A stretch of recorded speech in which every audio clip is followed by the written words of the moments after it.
È giunta mezzanotte, si spengono i rumori, si spegne anche l'insegna di quell'ultimo caffè.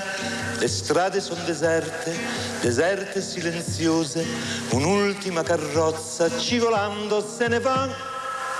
Il fiume scorre lento, frusciando sotto i ponti, la luna splende in cielo, dorme tutta la città. Solo va un uomo in frac, ha il cilindro per cappello, 2 diamanti per gemelli, un bastone di cristallo, la gardenia nell'occhiello e sul candido gilet un papillon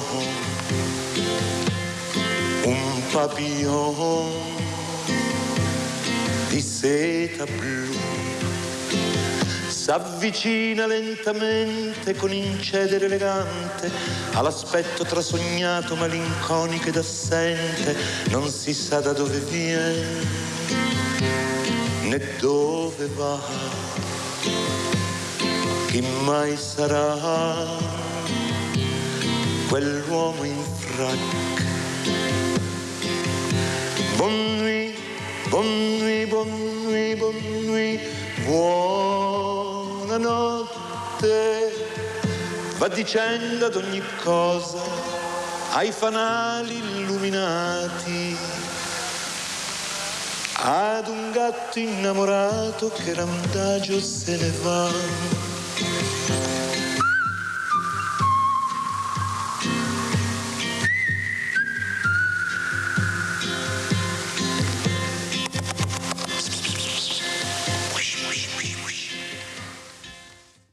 Naturalmente pochi sanno che questa canzone ricorda un suicidio, ecco, pochissimi lo sanno, quest'uomo in frac, e in questi periodi ne abbiamo visti molti, non erano in frac ma di suicidi veramente tanti. Era dedicata a lui e noi la dedichiamo a tutte le persone, ai familiari che stanno vivendo questo dramma che non passerà mai. Vi presento subito i graditi ospiti. Abbiamo in presenza Daniele Salviato, bar manager, sentiremo cos'è, e poi abbiamo Sara Simeonato, invece parleremo di plastica, plastic free. Grazie sia a Salviato che a Simeonato. Abbiamo collegato anche da Treviso la professoressa Angela Ferraro, dirigente scolastica. Non c'è ancora? Vabbè, allora andiamo subito con i nostri. Allora, Daniele, cosa vuol dire barman manager? Cosa fai? Come mai questa passione? Perché deve essere anche la passione, perché sennò non vai da nessuna parte, come tutto. Prego. Tutte le cose è un po' il motore fondamentale. Bar manager appunto è la figura con cui sono entrato in questo nuovo progetto, nuova missione in cui mi sono lanciato, in quel di Mestre. Parliamo di Mare, che è questo nuovo cocktail bar che è stato aperto da 3 settimane, una laterale di Piazza Ferretto. Spieghiamo subito perché Mare, cosa vuol dire? Perché avevamo i nonni a casa, se ne dice no, capio, prego. Logica che non fa una piega. Marais è un quartiere della città di Parigi, per cui ci siamo dedicati a un po' alla ricerca di quella che è la parte artistica di questo bellissimo quartiere. È stato un po' trasposto invece in tutta quella che è l'architettura e un po' il design all'interno del bar. La realtà è una realtà pazzesca personalmente, perché appunto ho trovato un team di persone, di ragazzi giovani con cui appunto collaboro. Fermo. Ragazzi giovani con cui collaboro. Ma si dicono che nessuno vuole fare questi lavori, che i giovani non hanno voglia di fare niente, la prima cosa che chiedono è quanto mi dai sabato e domenica. Spieghiamo, apriamo sta parentesi che è importante, Daniele.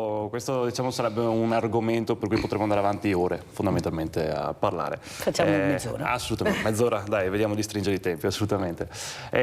Cosa c'è da dire? Purtroppo qui in Italia, dove viene definita terra dell'ospitalità, quello che è la passione è l'unico motore che mantiene i ragazzi qui a lavorare nel settore appunto dell'ospitalità.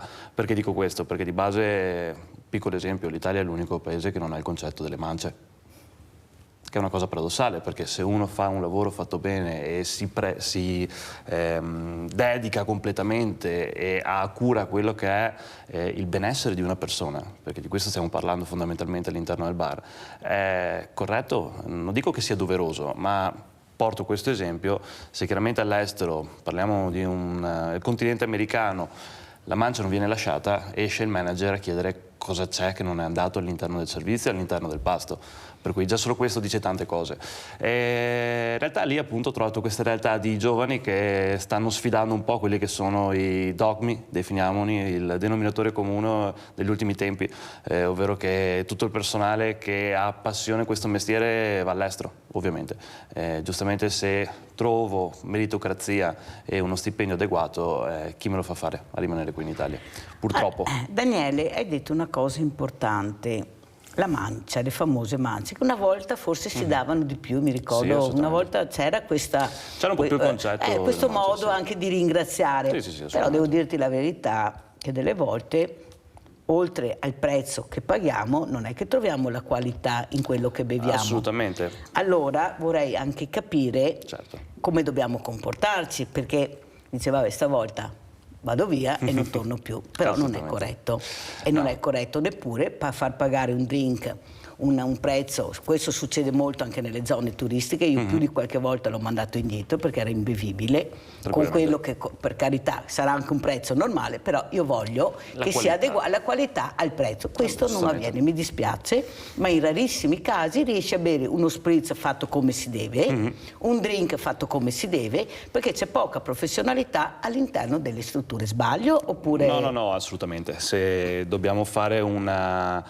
come si dice, tirare una linea matematica, purtroppo il resoconto è tragico. Questo perché? Perché appunto a maggior ragione la tesi di cui parlavamo prima è confermata, ovvero che prendiamo l'esempio di un ragazzo classico che non ha una formazione ma vuole semplicemente mettersi da parte 2 soldi. Ecco che teoricamente all'interno di quello che è un'attività che dovrebbe ospitare questo ragazzo a lavorare ci dovrebbe essere una formazione pregressa. In realtà nella maggior parte dei casi una persona viene presa e buttata direttamente dentro il banco perché c'è bisogno di personale, bisogna correre, bisogna fatturare. E questo proprio perché c'è una mancanza di organizzazione da parte anche delle istituzioni in quello che è tutelare il lavoro della ristorazione. Parliamo di turni di 10, 12, 14 ore, sono massacranti sia fisicamente che anche psicologicamente, perché si è parlato tanto sì del dramma della pandemia che ha fatto isolare, ma parliamo anche di chi ha lavorato nella ristorazione, che è stato nella riapertura lanciato in mezzo alla bolgia e si è dovuto trovare da essere completamente separato al dover mantenere una faccia sempre accogliente e amichevole, perché è quello che è la nostra missione all'interno del lavoro, così dall'oggi al domani. Sono piccole cose, però fanno molto la differenza e questo si vedrà poi anche all'interno del tempo. Comunque appunto per chiudere, per rispondere completamente alla domanda, tante volte troviamo una mancanza di professionalità perché non c'è interesse nel formare le persone e ovviamente è insito nell'istinto umano. Se io devo andare da A a B e percorrere 50 metri, vengo pagato per fare quei 50 metri.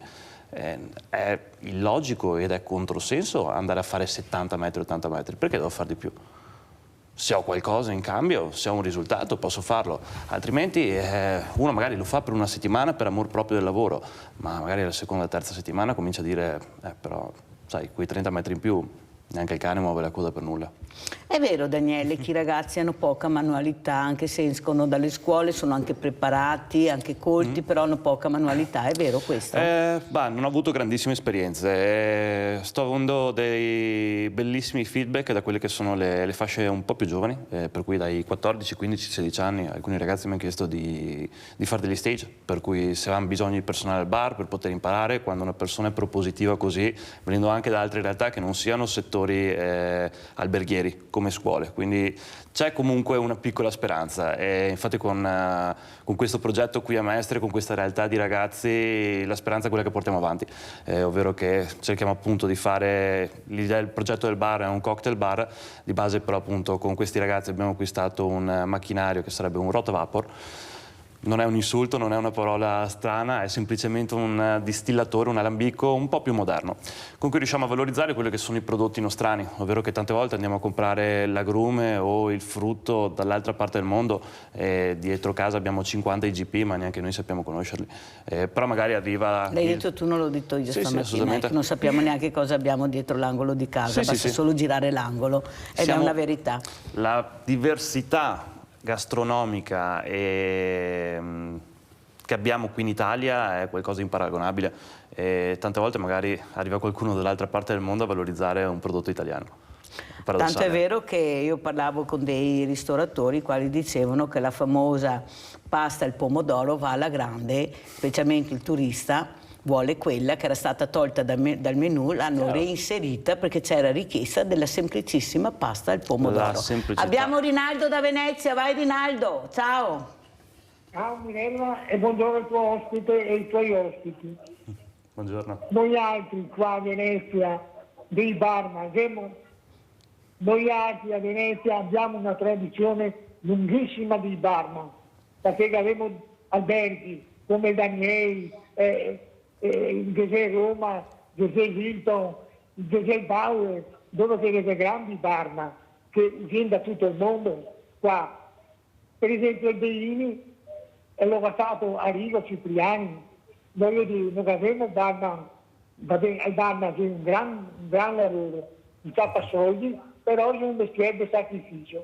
Perché mi conoscevo un barman che era da miei, che andava un cliente americano che spendeva l'idea di Dio, a una delle sere mezzo ubriaco, che toccava a stare fino alle 4 della mattina a parlare, a ascoltarlo, ed è un lavoro difficilissimo, però è la paga, è anche un bel mestiere nobile, perché i fiori giovani impara a stare con la gente, impara l'educazione, insomma, è una gran bella roba il barman. E dopo abbiamo una tradizione, noi altri qua a Venezia, che c'è l'uomo un chilometro, è il mestiere giusto per i giovani. Adesso, in questo momento che tutti degli espritti, che tutti fa, bisogna anche saperlo fare e bisogna che i giovani abbiano anche una certa gentilezza, un approccio vero come che ha fatto qui o qua. Guarda che sorridente, si va su un bar, su un AI, ti trovi una persona così, ti senti a trovato, perché già solo che vivendoti e ti dà la sicurezza che ti essere un ambiente al manco preso.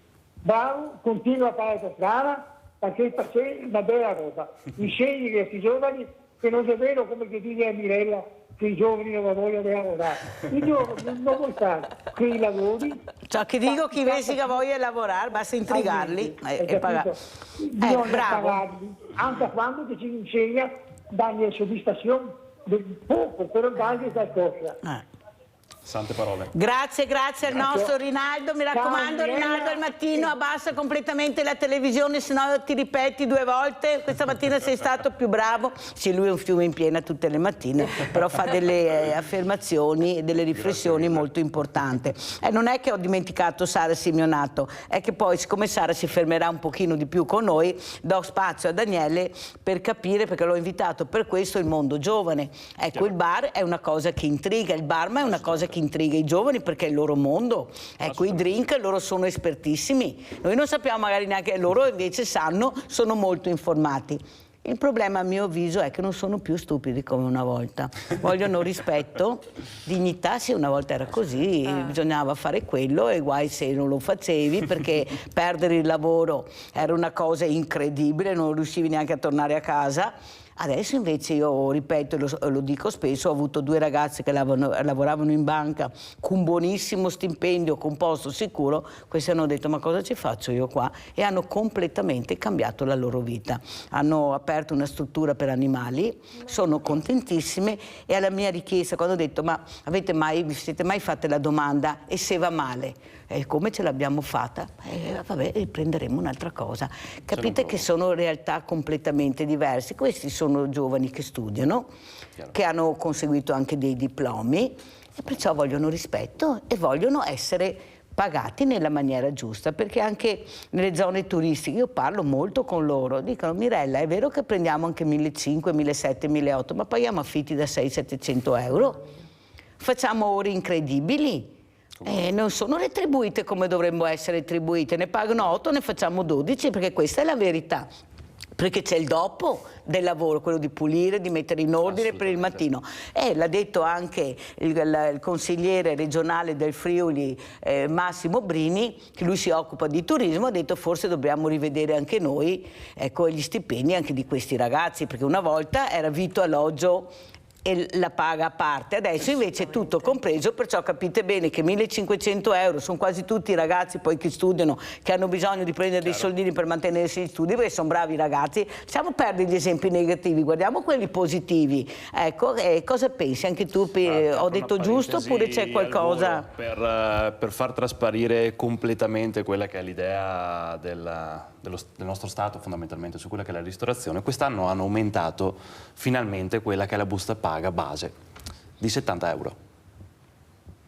Di cosa stiamo parlando?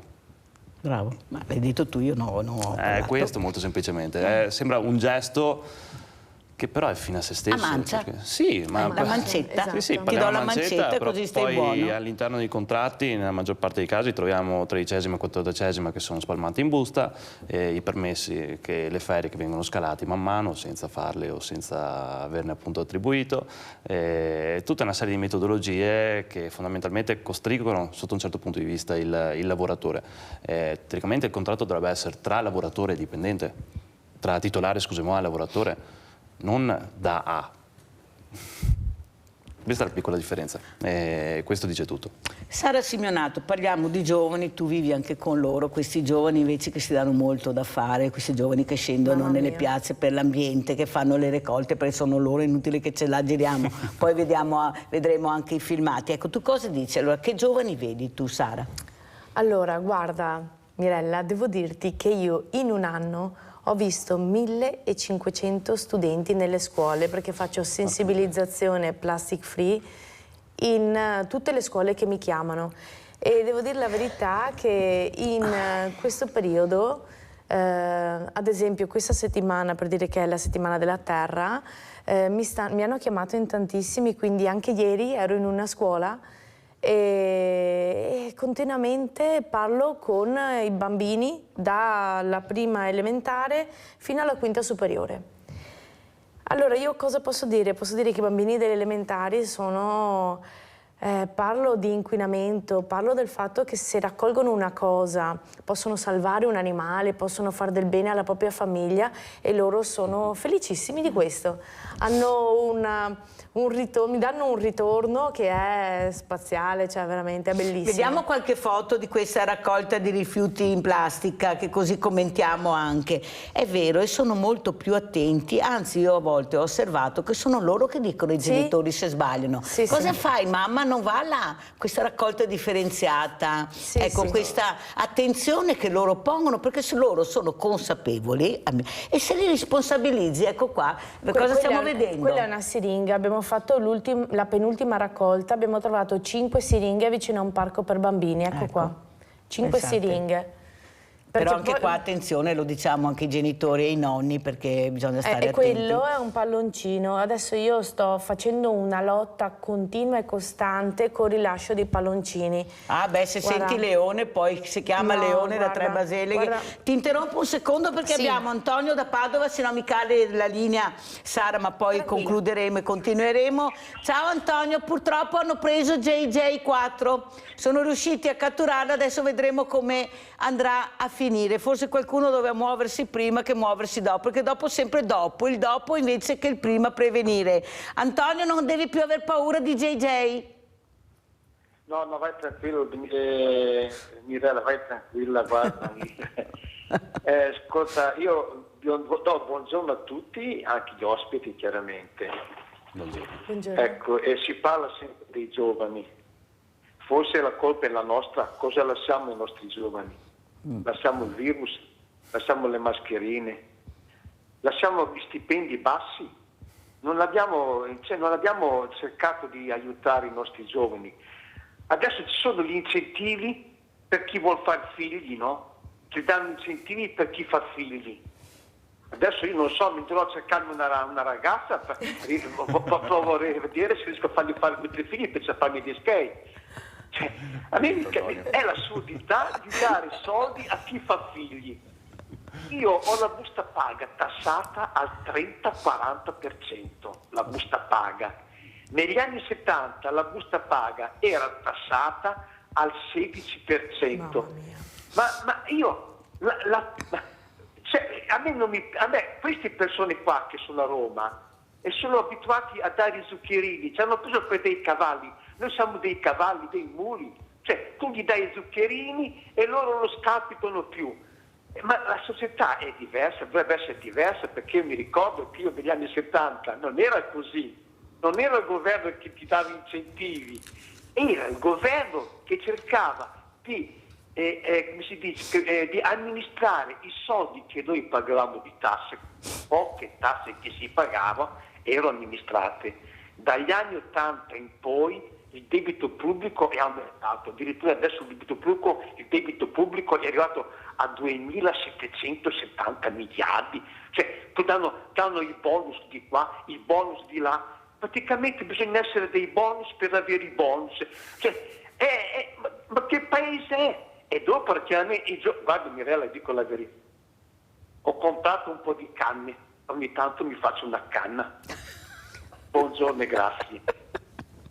Antonio, guarda, mi fa sorridere al mattino, riesce veramente a portare un po' di allegria con la sua ironia, ma delle volte veramente dobbiamo anche riflettere sulle parole di Antonio, perché in effetti gli stipendi, le pensioni sono troppo basse.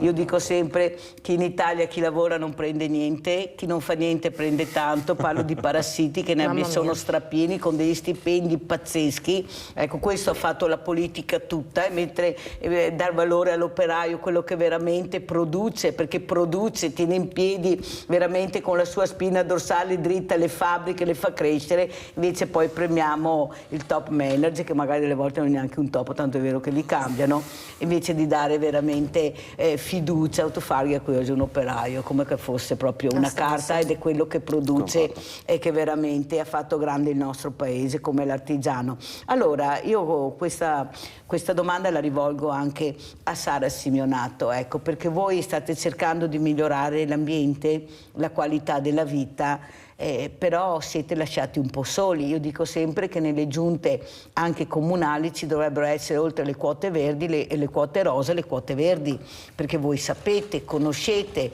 sapete i problemi che ci sono nel territorio, coinvolgete i giovani, questi ragazzi, invece no, li mandiamo nei centri estivi, perché tutto a pagamento anche al centro estivo, loro dovrebbero fare i centri estivi, loro dovrebbero essere pagati e supportati per quello che fanno, perché tutti i professori di centri estivi, tutto a pagamento, i giovani cosa fanno? Prego. Allora, io sono andata anche nei centri estivi, perché mi chiamano anche lì e ci sono alcuni centri estivi, devo dire la verità, che vogliono coinvolgere questi bambini, questi ragazzi.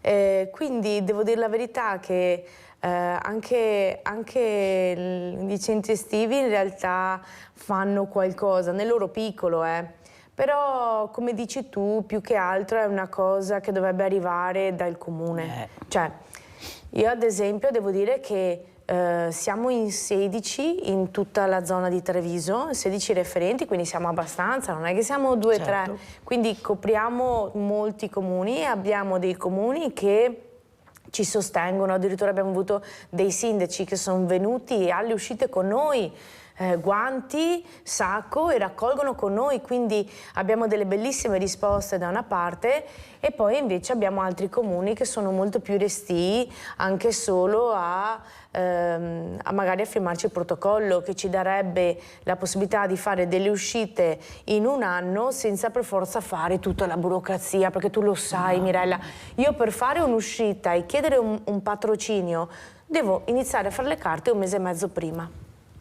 Mi viene la giornata patrocinata che piove, devo rifare le carte e chiedere di spostare la data, cioè è tutto un meccanismo, la burocrazia italiana, che ci mette i bastoni tra le ruote. Quindi e come la paghiamo però questa burocrazia? Sentiamo Nadia da Treviso. Ciao Nadia, hai fatto la denuncia?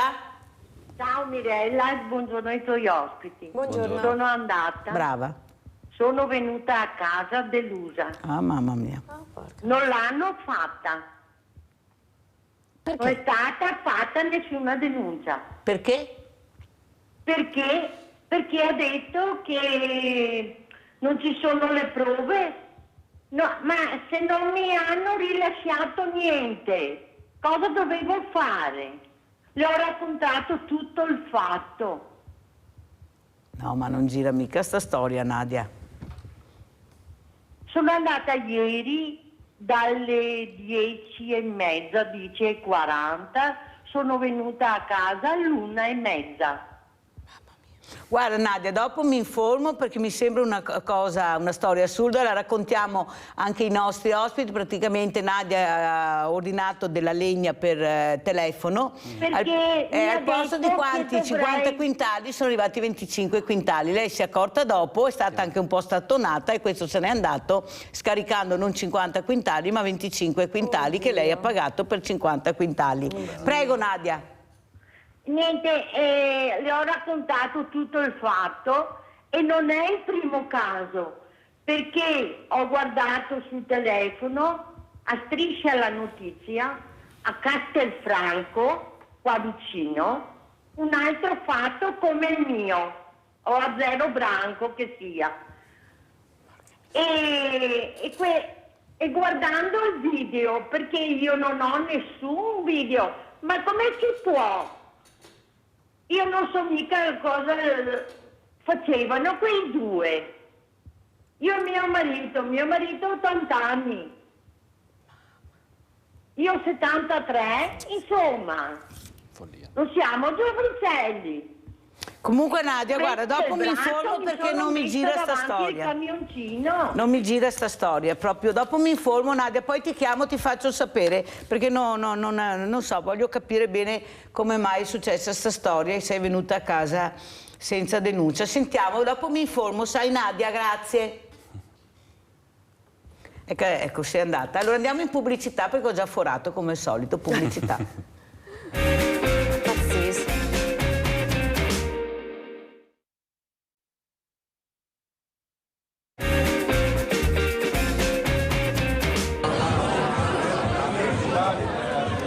Allora Daniele Serviato, cosa stiamo vedendo? Questa è l'inaugurazione appunto che è stata fatta giusto un paio di settimane Guardate fa. quanta gente. Qua siamo appunto su Piazza Ferretto, quindi siamo su una laterale, proprio 20 metri da quello che è il campanile. La realtà, come vedete, è una bellissima realtà, bottiglie ce ne sono, serve semplicemente le persone che abbiano sete e voglia di divertirsi un po' e passare dei bei momenti. E questi qua appunto sono i ragazzi che mi hanno accolto come una famiglia e con cui condivido praticamente più tempo rispetto alla mia famiglia, perché di base appunto stiamo insieme tutti i giorni per almeno 10-12 ore al giorno. E il bar è bellissimo, come vedete all'interno abbiamo anche dei quadri realizzati da un artista sempre nostrano, quindi a maggior ragione anche lì cerchiamo di portare L'arte avanti. anche all'interno di queste strutture. Impara l'arte e mettila da parte, sì, questo è sì. fondamentale. Poi comunque è, come si dice, è un lavoro di sinergia, quindi sì, il prodotto, ma l'accoglienza e anche la location, ovviamente, per cui è dimostrato fisicamente lo stesso identico drink o piatto di quello che vogliamo come preparazione gastronomica, che viene servito in un bar dove ad accogliere c'è una persona con un sorriso, in un posto pulito, ordinato, con un buon profumo, una buona atmosfera, una bella musica. Va a non far svegliare il mio cliente da questo sogno meraviglioso in cui E ci se stiamo arriva addentrando. qualcuno fuori di testa, perché sempre uno alla Ma ci fine, non è mancherebbe. che arrivano in 100, ne arriva No, uno e riesce a attirare l'attenzione dei 100, dopo sembra che siano la carica di 101, mentre ce n'è solo uno che sta Assolutamente. facendo un casino della Madonna. Come ti mancherebbe. comporti? Lo si accompagna elegantemente alla porta, molto semplicemente. Con educazione ovviamente, senza dover scadere in modi sgarbati o come si dice, metodologie che possono dar fastidio o comunque acclamare attenzione. Lo si accompagna alla porta o gli si nega la consumazione molto semplicemente. Se poi il personaggio continua e perpetua in quello che è la sua missione diabolica, si chiamano le forze dell'ordine molto semplicemente. Fortunatamente non ho mai avuto a che fare con situazioni grossolane, qualcuno un po' più insistente, ma voglio dire, mangio qualche Non è bistecca in che, più e lo accompagniamo Daniele, velocemente. la mia idea è anche che più alzi la qualità all'interno, anche appunto abbiamo visto questi quadri, l'arte, la Assolutamente professionalità, riesci anche ad alzare la qualità del ragazzo, del cliente, della persona che frequenta, o sbaglio? Questo è assolutamente vero e direttamente proporzionale, nel senso che chiaramente più la clientela, non definiamola colta, ma semplicemente è attenta a quello che consuma, per cui non vado in un bar con l'idea di consumare una bevanda inebriante, ma come gesto sociale, per cui per condividere i momenti belli, per bermi un buon drink, ma non per alterarmi. Questo è chiaramente appunto direttamente proporzionale, per cui avendo un certo tipo di clientela c'è un'autoselezione sotto questo punto di vista. Poi a maggior ragione se è una clientela comunque bella sotto un certo punto di vista. Ho avuto più di qualche volta a che fare con magari un collega, l'amico, che quella sera aveva bevuto troppo velocemente 2 o 3 whisky e molto semplicemente si diceva: guarda, aspettiamo un attimino, poi un bicchiere d'acqua, ti metto su un toast, aspetta un attimo. Cioè fai l'accompagnemento sì, a questo, sì, ma molto a questo semplicemente cliente. in tono amichevole, ovviamente, e dice: guarda, rallenta un attimo, aspetta un 20 minuti. Tra un 20 minuti ti do ancora da bere, molto volentieri. Allora lì chiaramente se era un effetto scia, va scemando in quei 20 minuti. Se poi invece la persona ha bevuto 2 bicchieri d'acqua, quindi è tornata in sesto, eccetera, gli si può dare tranquillamente un altro drink, previo che non prende sulla macchina. Questo è fondamentale. Senti Daniele Salviato, indipendentemente del tuo lavoro, della tua location molto bella, molto importante, io vedo però che questi giovani bevono troppo. Ecco, io ho avuto anche degli esperti, ho avuto dei medici, sono molto preoccupati perché questo spritz si inizia a bere a 9-10 anni, questa è la verità. Le canne si fanno a 10-11 anni. Ecco, secondo te cosa c'è che... Ecco, il messaggio che vorresti dare anche questa mattina anche a questi genitori, a questi nonni, perché dobbiamo avere anche un'attenzione diversa verso questi ragazzi quando arrivano a casa. Io ho raccontato di quel fatto che mi è capitato 15 giorni fa, proprio in pieno centro storico a Treviso, di 3 ragazzine di 13-14 anni sfatte completamente dalla droga, stavano facendo continuamente le canne, là, avevano fatto il cerchietto. E io ho detto: ma qua nessuno si ferma, nessuno li ha viste, sono appena uscite da scuola, ma erano proprio sfatte. Chiaro. Cioè capite che sono esempi che sono veramente devastanti per chi vede, per chi passa, e poi c'è questa indifferenza, mi non vo combatte, chi si arrangia. Ecco, io mi sono fermata, le ho guardate, poi ho chiamato anche di dovere, perché non possono ragazzine di 13-14 anni girare in quello stato. Cosa dici? Come li vedi tu questi ragazzi? Ed è vero che bevono, lascia stare naturalmente il tuo locale. Sicuramente è più facile girarsi dall'altra parte, quello è sempre molto più comodo. C'è da dire questo, siamo un po' figli di quelle che sono state le campagne degli anni 70-80. Il proibizionismo, come è stato clamato, è stato dimostrato, non ha portato a nulla. È inutile dire a una persona: non puoi fare quello, perché è la prima cosa che farà. È stato dimostrato, è inutile che ci parliamo sopra quanto vogliamo. Piuttosto formare le persone, formare questi giovani è una cosa molto diversa. Il fatto di cui si è discusso tanto qui in Italia, anche il discorso della legalizzazione, io sarei assolutamente favorevole. Perché questo? Perché se una persona sceglie di consumare una sostanza, che sia legale o legale, questo chiaramente ci addentriamo in un altro discorso dal punto di vista etico, ma molto semplicemente il fatto che possa farlo in una struttura che è controllata, che è statale, dove ci sono delle persone adulte che non permettono a persone inferiori ai 18 anni di entrare, è chiaramente molto diverso rispetto a un ragazzino che ha 12-13 anni, va in qualsiasi strada e può comprare qualsiasi materiale stupefacente da qualsiasi persona. Questo è il fulcro di tutto. E anche il fatto del bere è sempre la stessa cosa. I nostri giovani fondamentalmente sono sempre più annoiati.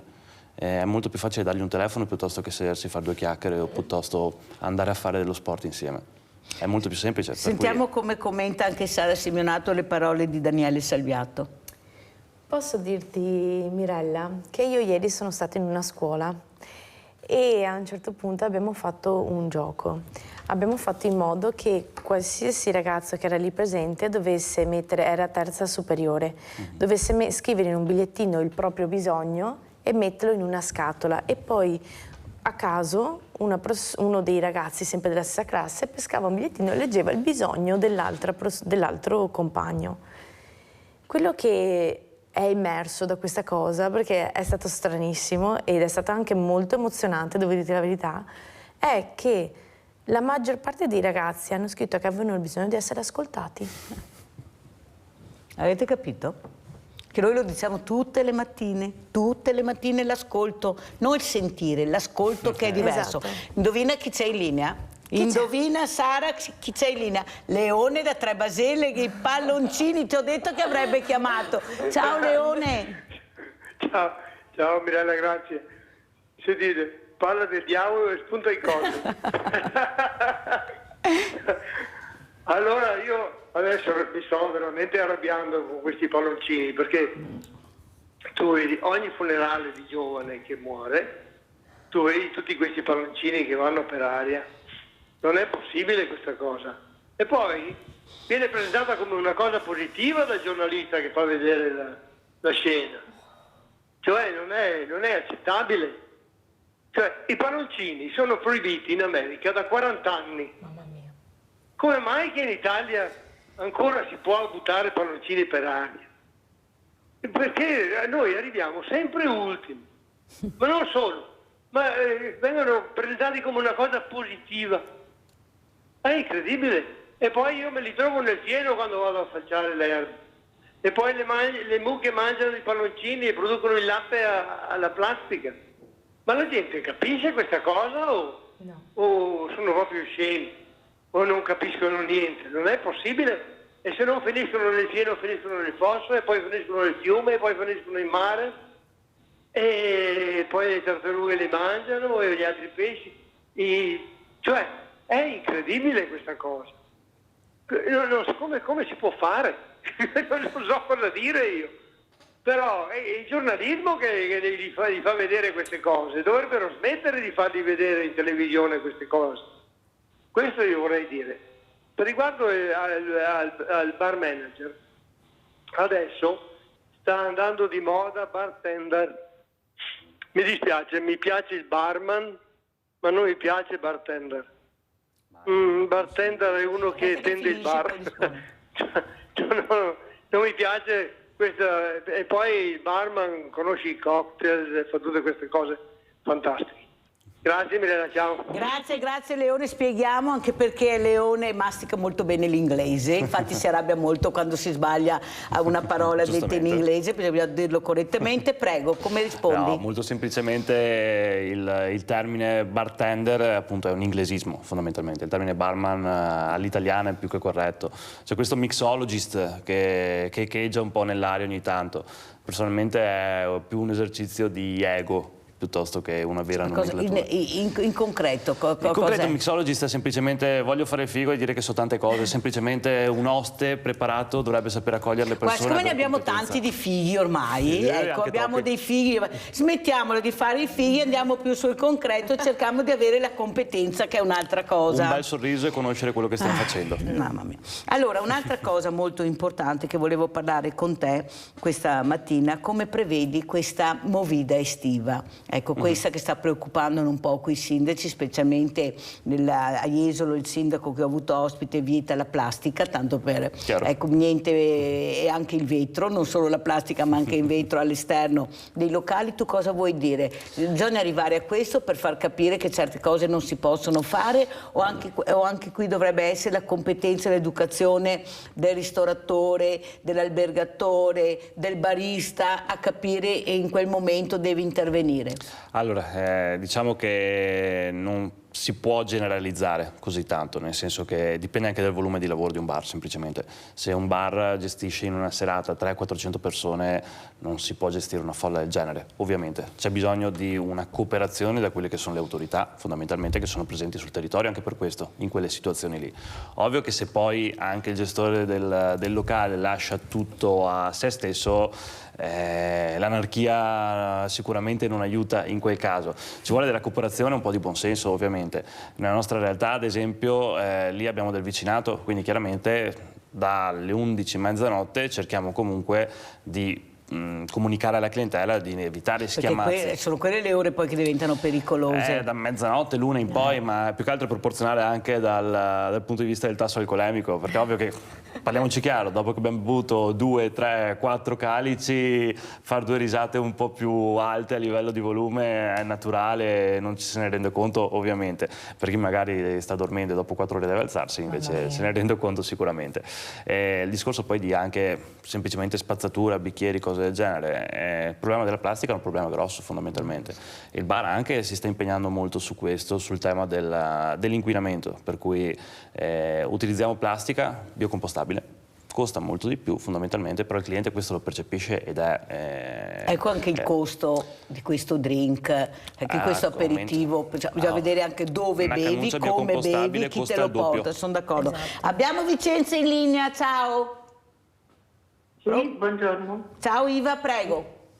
Buongiorno Mirella. Buongiorno. Allora, io stavo seguendo la vostra trasmissione e al di là del clima, di tutto ciò che riguarda la plastica, eccetera, io ho saputo la settimana scorsa, l'altra, che comunque Vicenza e il Veneto, precisamente, è la regione con più ragazzi che vanno al gioco, che fanno il gioco. E quindi giochi, adesso da noi c'è scritto io non mi gioco perché è così. Allora diciamo che i giovani tra il gioco, tra il vino e tra la droga hanno di che scegliere. Ecco, quindi io direi che è vero che bisogna ascoltarli, i bambini, i giovani e i ragazzi, però bisogna anche dire l'effetto che fa. Allora, se io sono arrivata alla mia età e non mi sto mai drogata, mai. Sono andata in giro per il mondo e non mi sono mai drogata e sono serena e felice. Vuol dire che ho trovato in me la possibilità di vivere una vita senza drogarmi, senza bere eccessivamente e senza andare a giocare dalla mattina alla sera. E quindi trovarmi poi in difficoltà di dover andare a spacciare la droga per andare a giocare, perché ho sentito anche questo. Quindi io vi chiederei di essere un po' più marcati in quello che è la condanna alla droga. E per il vino, guardate, io capisco che un bicchiere di vino va bene, però la droga è un commercio che porta i bambini, i giovani a bersi il cervello, e quindi io credo che bisogna non legalizzarla, ma bisogna assolutamente far capire ai giovani che drogarsi vuol dire togliersi la vita. Ecco, questo, o la vera vita, perché sarà solo se no una vita falsa, ecco, dovuta alla droga. Mirella, io la ringrazio molto del suo tempo che mi ha dedicato e spero che questa cosa possa passare, insomma. Grazie Iva. Vedi Iva, il problema, hai detto una parola magica, gioco. No, i ragazzi non giocano più. I ragazzi si drogano, molti, non tutti. Molti bevono. L'alcol è una droga, non serve fare qualcos'altro. Quando bevi ti droghi perché l'alcol è una droga. Il problema è che forse non abbiamo capito che loro hanno superato, non tutti, ripeto, perché non dobbiamo sparare nel mucchio, la soglia. L'hanno superata. A qualcuno non basta più niente. Perché? Perché sono demotivati. Io ho avuto questa docente che ha detto, ma attenzione, finché sono bambini li riempiamo di tutto, di tutto, di tutto. Dai 10 anni in più spariscono, non c'è più niente.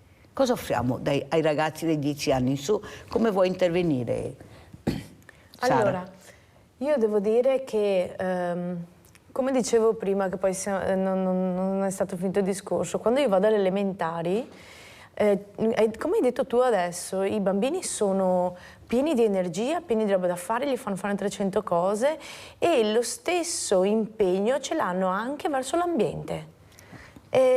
Passa le medie, arrivano alle superiori e... Crolla. E questa cosa crolla. Difficilmente trovo ragazzi che fanno le uscite con me che hanno dai 18 ai 22 anni. Quello è rarissimo che trovo ragazzi di quell'età lì. Anche 16, dai 16 ci vengono alcune volte, però è la fascia d'età dove io faccio più fatica a coinvolgere, ed è anche le superiori, le scuole superiori sono quelle in cui faccio più fatica ad entrare. Entro facilmente in quelle private, mentre in quelle statali faccio un sacco di fatica ad entrare. Alcuni istituti, siccome so che sono istituti che hanno tanti ragazzi e so che la fascia più complicata, che è quella del me ne frego, sono controcorrente e butto per terra, cerco di entrare il più possibile e non ci riesco. Alcuni istituti ho mandato anche 5-6 mail, non mi hanno mai risposto. Sentiamo anche Daniele Salviato come commenta questa telefonata di Iva da Vicenza, invece lei non vuole assolutamente legalizzare la droga. Ma io porto semplicemente quelli che sono i dati al risalto. C'è poco a fare, il proibizionismo ha distrutto tantissime vite, ha portato alla perdita di tantissime vite. Perché dico questo? Perché se una persona ha un abuso, che sia di sigarette, sesso, alcol, qualsiasi tipo di sostanza o tipologia di attività possa essere, c'è uno squilibrio nella persona ed è stato dimostrato negli anni che di base utilizzare il manganello porta semplicemente la persona a essere recidiva e man mano a morire come persona, mentre avere delle persone chiaramente competenti e formate in questo, ad ascoltare delle persone, a capire perché hanno un abuso di quella sostanza e ad aiutarle a uscire da quella situazione, ha portato a risultati molto migliori, per cui possiamo parlarne quanto vogliamo, ma sono solo chiacchiere. Il proibizionismo ha fallito ed è stato dimostrato in tutto il mondo. Ripeto, magari il messaggio che ho trasmesso non è stato molto chiaro. Non sto incoraggiando le persone a fare uso di una sostanza, sia chiaro, ma di base, se al giorno d'oggi comunque è stato riscontrato a livello matematico che comunque i giovani abusano di varie sostanze, di cosa stiamo parlando? Se da 50 anni a sta parte non abbiamo avuto risultati positivi, errare umano, perseverare diabolico, proviamo un'altra alternativa, vediamo come sviluppa la situazione, prendiamo esempio da modelli europei magari che sono più performanti, poi se ci sbagliamo assolutamente torniamo indietro, ma se continuo a fare quello che ho sempre fatto, continuerò a ottenere quello che ho sempre ottenuto e non mi pare che la situazione sia positiva sotto questo punto di vista. C'è anche l'educazione civica che era stata tolta, per fortuna che è stata rimessa. È fondamentale. Questo aiuterebbe, perché se tu inizi da bambini piccoli, in famiglia, che non si beve, che non si fuma, insegnare le regole della vita fin da piccoli. Chiaro. Questo bambino, come diceva giustamente Sara Simeonato, questo bambino apprende, guardate che noi li intervistiamo, mettiamo il microfono davanti a 5, 6, 7 anni.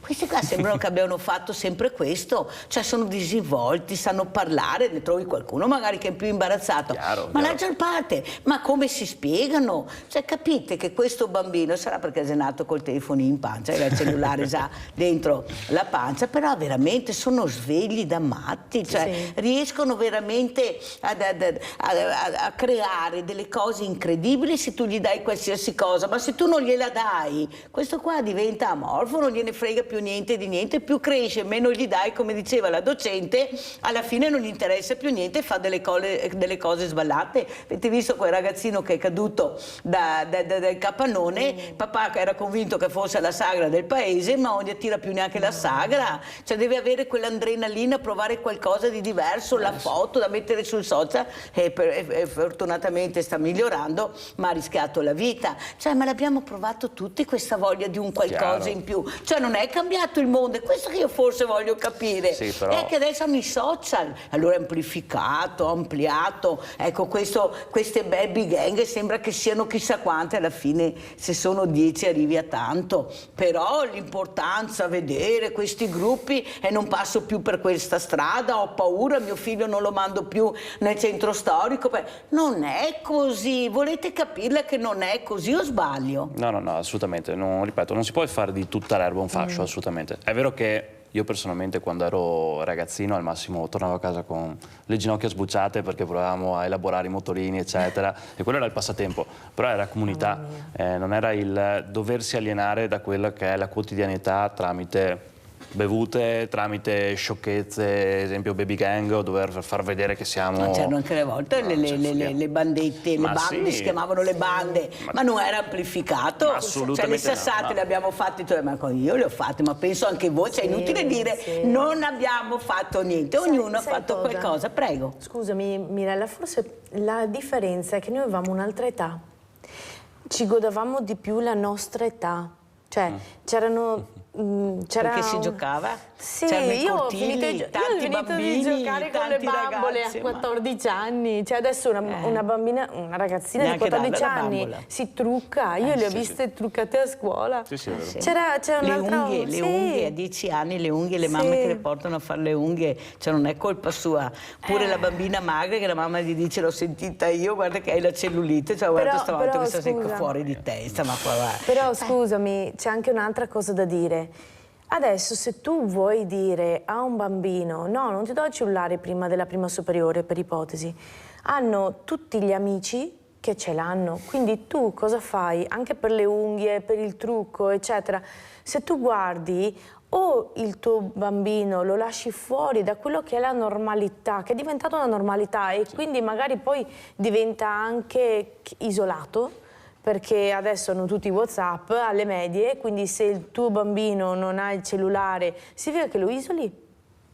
Quindi c'è anche questo da dire. Basterebbe semplicemente, come fanno tanti istituti, il cellulare in classe non si porta, si tiene chiuso. Sì, ma oppure il fuori. genitore deve controllare sto cellulare, non dire mio figlio è a casa tranquillo seduto vicino a me in poltrona e tu non sai dove sta navigando il tuo bambino, il tuo ragazzo, perché non sai maneggiare quel cellulare come lo sa maneggiare lui, in quel momento ha una bomba atomica e non sai dove sta esplorando, o sbaglio? Questi genitori, forse perché, ecco, quello che hai detto tu, loro capiscono che non hanno l'ascolto. Loro capiscono che hanno bisogno di sfogarsi con i loro genitori, di parlare col papà, con la mamma, fratelli se ce ne sono, se no sono anche figli unici. C'è una solitudine che sia gli diversamente giovani, come li chiamo io, ma che anche questi ragazzini non sanno più come dirlo, questi sono grida di aiuto.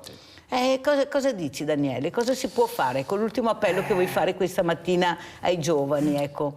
Provate anche a lavorare intanto. Provate anche a lavorare. Sicuramente, io metterei come si dice, a livello costituzionale obbligatorio un mese in un bar per tutte le persone, indipendentemente dall'età. Nel senso che questo, il mestiere del bar è bellissimo perché insegna sicuramente tanto dal punto di vista lavorativo, ma anche dal punto di vista personale, per cui quelle che sono semplicissime cose che mio nonno mi ha insegnato, che sono i valori, per cui l'educazione, il rispetto, sono piccole cose che al giorno d'oggi vengono molto trascurate, però che personalmente sono fondamentali.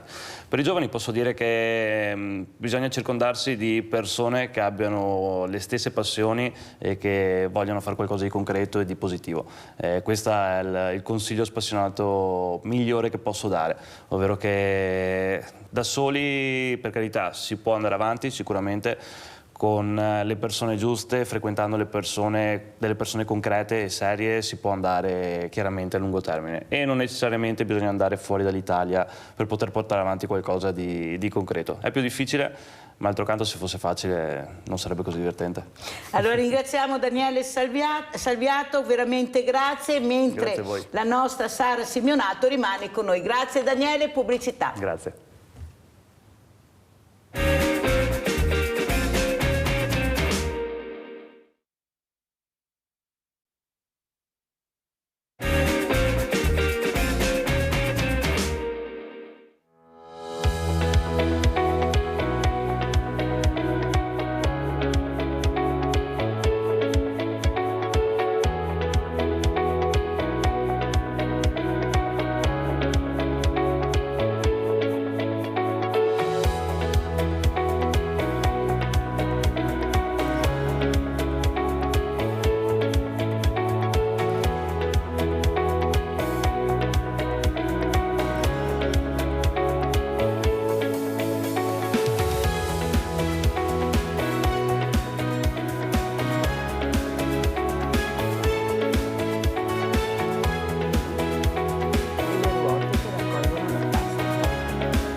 Ecco, io direi un po' di sfumare, presento anche un'altra graditissima ospite che è la professoressa Angela Ferraro, dirigente scolastica Istituto Comprensivo Coletti di Treviso. Grazie veramente professoressa di essere qui con noi, ci tenevo tantissimo perché parliamo di questo grande problema oggi che è la plastica. Purtroppo i ragazzi la conoscono molto bene ma la stanno anche raccogliendo, sono loro, anche con qualche genitore, ma fondamentalmente sono loro. Abbiamo visto queste immagini dove c'è questa persona, Vanni Covolo, che ha inventato, ecco, questo dispositivo per raccogliere la plastica nei fiumi, però è andato in Albania perché sembra che qua in Italia non interessi a nessuno investire in questo. Ecco, volevo dirlo anche alla nostra, e spero che vada a conoscerlo, Sara Simeonato, perché trovo assurdo che un'invenzione del genere non venga praticata, messa in atto e veramente investire su questo, visto che è un problema che riguarderà tutti. Allora, professoressa, prima Sara diceva che è molto faticoso entrare nelle scuole, non nella sua scuola. Io devo farle i complimenti per quello che sta veramente facendo, specialmente con lo sport. Abbiamo visto anche il servizio ieri dove c'era anche il vice sindaco De Checchi, dove lei ha aperto questa scuola invece allo sport per stimolare i ragazzi, per fare un dopo scuola importante. Prego professoressa.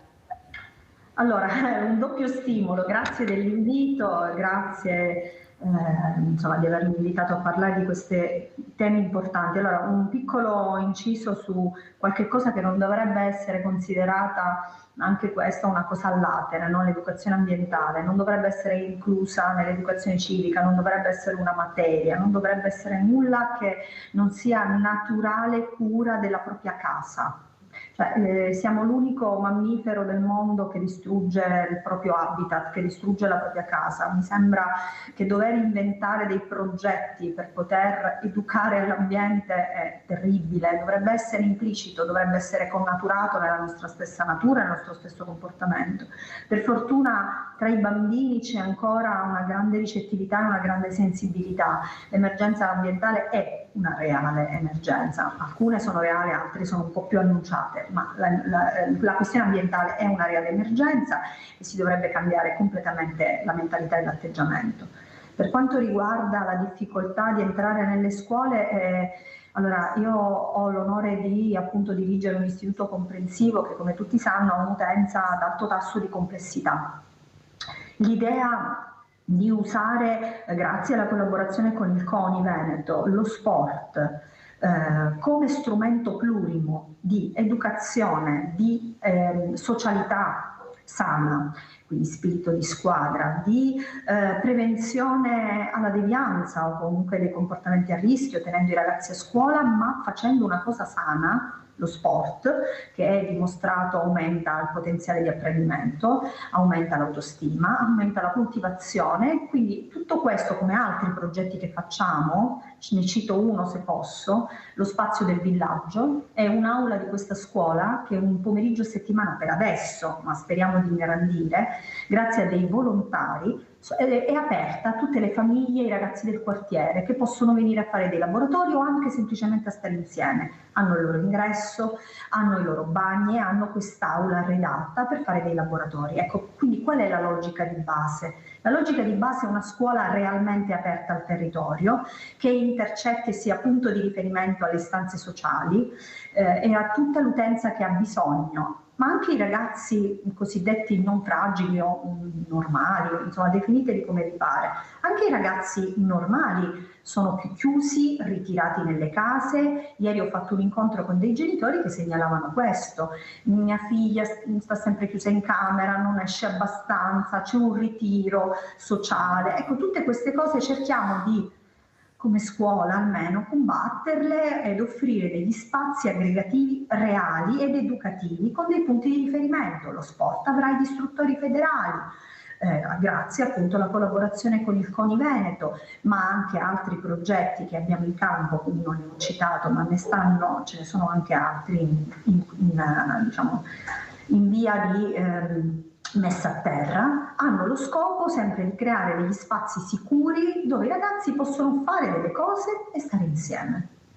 Grazie, veramente, guardi, sono orgogliosa di averla ospite, perché lei sa da quanto tempo io cerco di far capire anche col presidente del CONI Dino Ponchio, che è ospite spesso nella trasmissione, l'importanza dello sport, di far sport a questi ragazzi. Non giocano più, sono annoiati, vanno in cerca sempre di un qualcosa che non troveranno mai, perché non è il qualcosa che cercano, è l'ascolto che cercano, che non ce l'hanno più. O sbaglio? Cosa vuoi dire alla professoressa Sara? Sono pienamente d'accordo con te, Mirella. Attualmente, a differenza di quando io ero giovane, manca anche l'aggregazione col vicinato, cioè nel senso che una volta, io mi ricordo, a una certa ora al pomeriggio si stava fuori con tutti quanti i ragazzini della nostra età che erano vicini di casa. Attualmente non è più così, perché delle volte neanche ci si conosce tra vicini, quindi non c'è solo un problema di cosa far fare ai ragazzi, perché delle volte, parliamoci chiaro, io vedo i miei coetanei che hanno figli e io vedo che loro lavorano tutto il giorno. I bambini sono a scuola, poi hanno i nonni che li vanno a prendere e poi cosa fanno? Pur di occupare il tempo mentre i genitori sono a lavoro, cosa fanno? Li portano a fare sport magari o a fare musica o a fare questo. Cercano di occupare il più tempo possibile ai figli perché loro lavorano tutto il giorno. Una volta era meno marcata questa cosa. Una volta io ho avuto la fortuna di avere la mamma che era più o meno a casa o comunque avevo la nonna a casa sempre con me ed era diverso sotto questo punto di vista. Perché? Perché comunque quando hai 10 anni e hai o la nonna o la mamma che sono lì tutto il giorno, invece attualmente lavorano anche i nonni. Tanti dei nonni, tanti genitori dei ragazzi della mia età hanno i genitori che lavorano. E quindi anche quello significa che il bambino viene sballottato da una parte all'altra pur di trovare la possibilità di fargli fare qualcosa, di non essere a casa da solo, perché altrimenti o hai la babysitter, cosa fai? Cosa fai? Come occupi il tempo del bambino? E quindi a un certo punto io ho dei coetanei che arrivano a casa alle 7 di sera, hanno i bambini alle 7 di sera, lavalo, fagli da mangiare, fallo mangiare, prepargli la roba per il giorno dopo, va? E stanno insieme quanto? Quanto ci parlano? Non potrebbero farlo loro questo? Io ho una mia carissima amica che ha avuto una bambina però senza il padre, che il padre se l'è filata, e questa bambina lei doveva lavorare, l'ha portata al nido da piccolissima. Lei a 5 anni sapeva allacciarsi le scarpe, mettersi i calzini. Capite che forse non diamo l'importanza che hanno i bambini, loro capiscono se gli insegni. Il problema è che insegnare vuol dire del tempo e il tempo non c'è mai. Allora faccio io, così ho risolto il problema, perché tu sei lungo o sbaglio, professoressa? No, voi avete ragione, nel senso che quello che appunto dicevo anche prima, che diceva la signora sua ospite giustamente, una volta noi adolescenti, finiti i compiti, si usciva per strada, laddove la strada non era una zona di pericolo, ma era una zona aggregativa. I ragazzi del muretto, c'è stato addirittura un famoso telefilm, no? Che va a simboleggiare quello che era l'adolescenza o la preadolescenza di un tempo. Tu finivi i tuoi compitini, che non erano delle moli inimmaginabili, e uscivi di casa tranquillamente. C'era un certo controllo sociale del territorio, del quartiere, ci si conosceva, c'era una socialità più sana. Ora la socialità è meno sana, abbastanza filtrata dal social, che non è di per sé Satana, cioè il social network non è uno strumento tossico, è l'uso che se ne fa, soprattutto se è sostitutivo di una socialità sana. Quello che tentavo di dire prima nel nostro piccolo, perché noi appunto essendo scuola, la scuola usiamo la scuola e i locali, gli spazi scolastici per essere punto di riferimento nel quartiere, nel territorio, per fare in modo che le persone semplicemente si incontrino. Poi c'è anche dell'altro, perché appunto non è che deve essere un susseguirsi di impegni in agenda o un parcheggio. Non è così. I genitori che erano presenti qui ieri hanno portato con sé i figli e c'erano delle educatrici, abbiamo fatto questa cosa che si chiama Educate, quindi mentre io incontravo i genitori in maniera tutta volontaria, c'erano le educatrici che intrattenevano con dei giochi i bambini di varie età, perché non è che è strutturata la cosa, è aperta a tutti. tutte le famiglie di questo istituto. Quindi la scuola, visto che insomma sono venuti a mancare altri spazi aggregativi che magari una volta c'erano di più, e quindi invito sempre tutti a pensare a quali spazi alternativi aggregativi possiamo pensare, perché non è che c'è solo la scuola. Io nel mio piccolo facciamo a scuola, però ci possono essere altri spazi aggregativi, dei punti di ritrovo dei ragazzi affinché tutto abbia un senso. Ma qua la voglio, professoressa, qua la voglio. Adesso voglio proprio discuterne con lei di questa storia importante, posti aggregativi. Poi ne parleremo perché ha preso la linea Gigi da Verona. Ciao Gigi. Pronto? Sì, prego. Sì, è la prima volta che parlo, però lì alla televisione, in tante trasmissioni, e tutti quanti sa tutto, la lingua lunga, e non mai parlare, il governo dice che sia di soldi, di fare gli asili nido gratis. Allora le mamme le puoi andare a lavorare, le puoi fare più, le puoi comprare le macchine, puoi comprare le case, e le mamme che ne va a lavorare, e gli asili nido gratis. Queste sono robe importanti, noi negri. Spendere schiaffo ai negri, parlare per questi, per quello, buttare via schiaffo, il reddito di cittadinanza e tutte quelle vacanze lì. L'asilo nido gratis, che allora le mamme ne va a lavorare.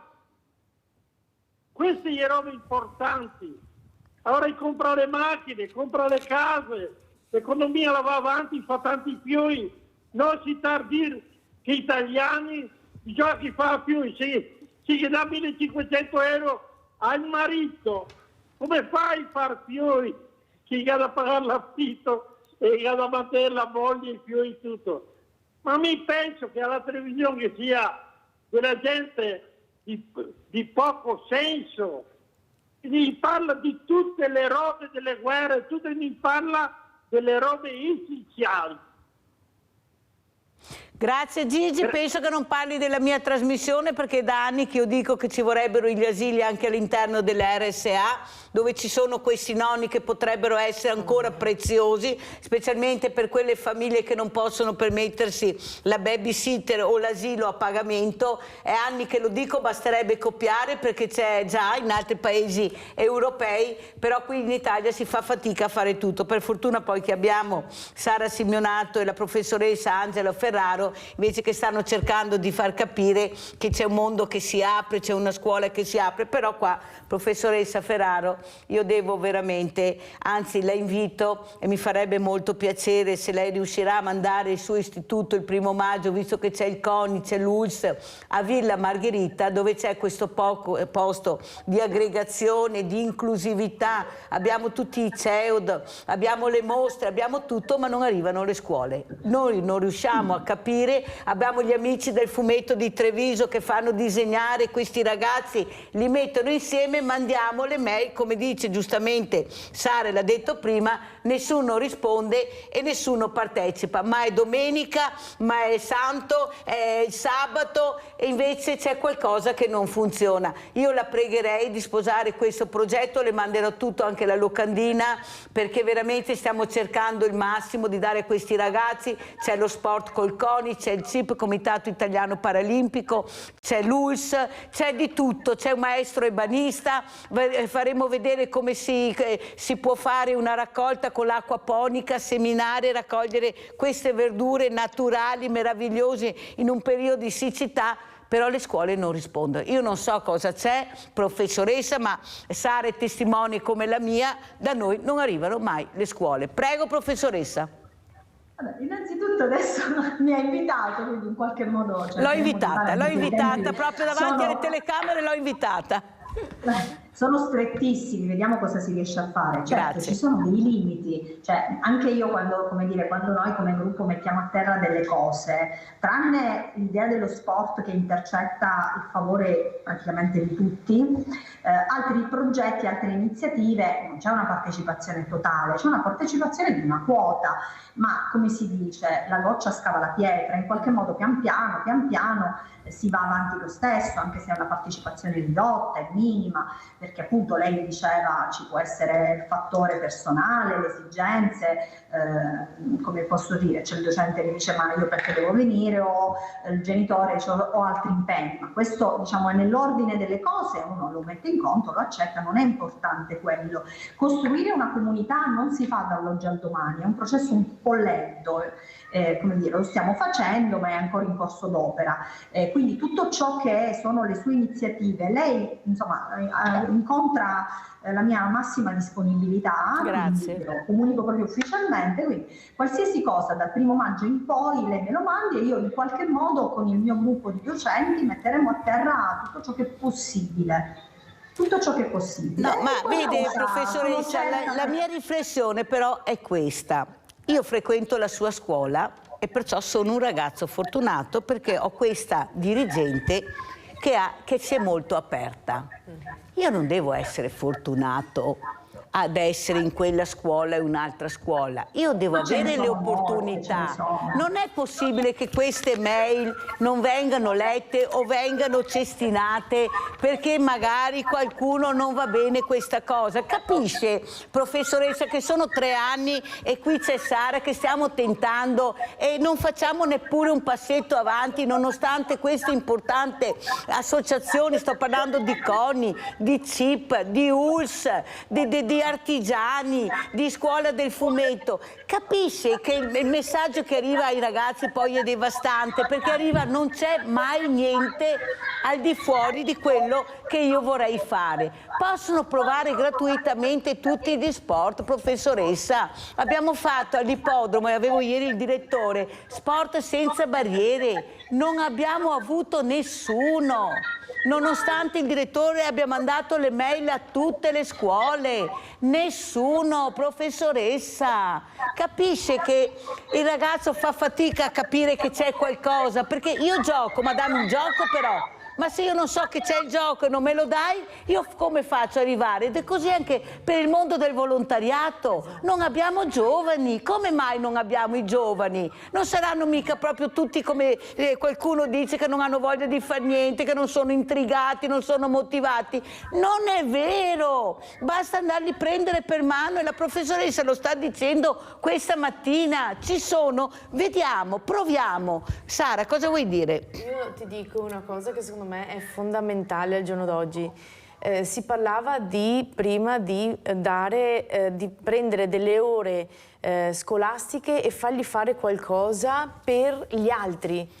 Questo è fondamentale. Cioè, se io sono alle superiori, ho 5 anni, devo avere la possibilità di avere delle ore dedicate agli altri, a qualcosa. Dovrebbe essere come, ok, tu hai fatto 10 ore in canile, ok, hai un voto in più, cioè non un voto in più, però hai dei voti un riconoscimento quando ti fai il diploma.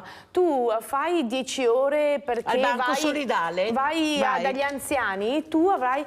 E dovrebbe essere la scuola, sì, dovrebbe esserci una sinergia in modo tale che gli istituti che sono anche, parliamoci chiaro, delle RSA sono statali, o sono parastatali o comunque dovrebbe esserci una sinergia. Sono convenzionate. Esatto, sono convenzionate, quindi dovrebbe esserci questa sinergia, perché io so che io ho quella struttura di disabili, per dire, o io so che c'è quella associazione che fa raccolte. Allora perché io scuola non posso dire ok, chiamo Sara Simeonato perché so che fa questo e istigo, accompagno i ragazzi a fare volontariato per gli altri, perché è questo che manca, l'altruismo.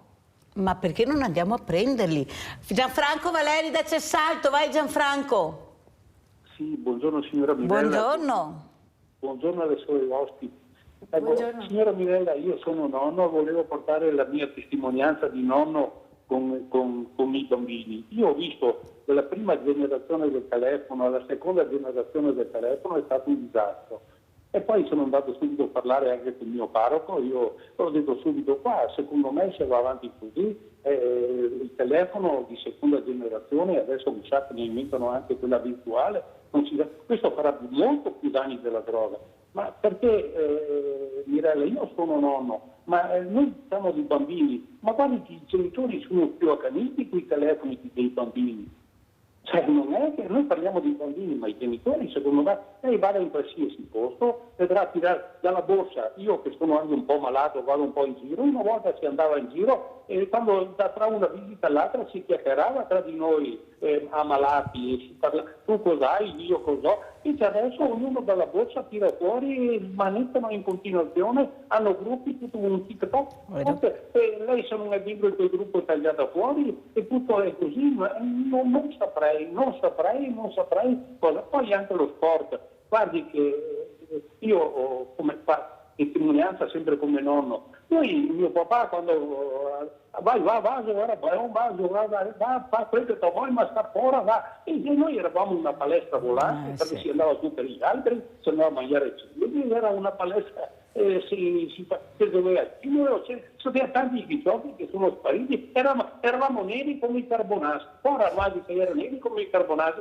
e io non vorrei fare le analisi, sono tutti parenti di vitamina D, perché se sono tutti bianchi sembrano tutti arrivati da Milano di Torino. A Torino noi quando arrivavano i miei parenti che erano a Milano, Torino, avevano tutti bianchi, noi eravamo neri, sembravamo africani rispetto a loro, ha capito? E questa è la vita. Poi io le dico dello sport, perché sono stato preoccupato, io come nonno, e ho capito, e vedo che qualsiasi sport si può praticare, siamo lì noi nonni, facciamo solo le mani, ma se lei vedi i genitori quando sono accaniti, sembra che tutti abbiano, se gioca il calcio, sembra che suo figlio sia Maradona, se gioca a pallacanestro, sembra che suo figlio sia il migliore di pallacanestro. Non lo so, io sono nonno, purtroppo non riesco a arrivare fino là, però la vedo molto dura, perché noi parliamo dei bambini, ma secondo me sarebbe da educare molto di più i genitori. Ecco, questa è la mia cosa. Ecco, buongiorno, testimonianza come nonno. Buongiorno e grazie e buon lavoro. Grazie Gianfranco Valeri, dobbiamo correre perché il tempo è tiranno, andiamo a vedere questo Plastic Free, lezioni a scuola di Sara Simeonato.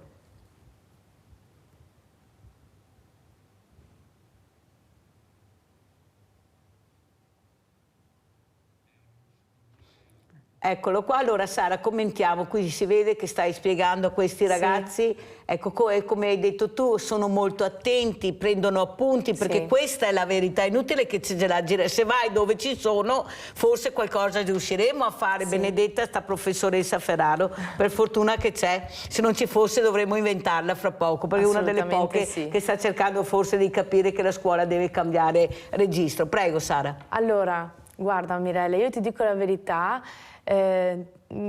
sono praticamente tutte le settimane in giro per le scuole ormai, mi stanno chiamando, io poi cerco assolutamente di trovare il tempo per loro perché so che è un investimento per il futuro e quindi quando mi chiamano cerco sempre di fare in modo di esserci a qualsiasi grado. Guardateli ragazzi, sì, no, veramente. E poi la cosa straordinaria è che io quando vado lì parlo di un sacco di cose che loro non conoscono, cioè nel senso che loro non sanno che la plastica fa del male non solo a loro, ma alle persone che vogliono bene, agli animali, al territorio. Quindi il problema fondamentale è che noi raccogliamo per dare un futuro migliore a tutti. Se tu mi chiedi, Mirella, ma tu ti diverti a raccogliere la roba che c'è per terra? Io ti dico no, e delle volte mi fa anche schifo. Delle volte ho trovato delle bottiglie riempite di pipì. Quindi e non ti dico altre cose, e delle volte è anche pericoloso per tutti noi, non solo per me, anche per gli altri referenti è pericoloso, ma lo facciamo perché crediamo in un futuro migliore per tutti. Io non lo faccio per me, lo faccio per tutti quanti, è un gesto altruistico raccogliere e quindi io quando vanno nelle scuole così io dico ai ragazzi rendetevi conto che non lo fate per voi stessi, voi lo fate perché una mascherina si disintegra in 450 anni. I figli di vostri figli, di vostri figli, di vostri figli, di vostri figli, da qui a 5 generazioni si chiederanno ma cos'è quella roba lì? È una mascherina? Ah, madonna, una mascherina. Perché è stata utilizzata? Perché anni fa, tanti anni fa, c'era il Covid e loro nemmeno sapranno cos'è il Covid. Quindi stiamo parlando di cosa? Stiamo parlando degli oggetti. Io ho trovato delle cose prodotte negli anni 40. raccogliendo io trovo delle cose veramente, Mirella, io quando parlo con i ragazzi, loro non si rendono conto di questa cosa. Andiamo a vedere, Sara, se no non ce la facciamo, il video proprio raccolta rifiuti plastica.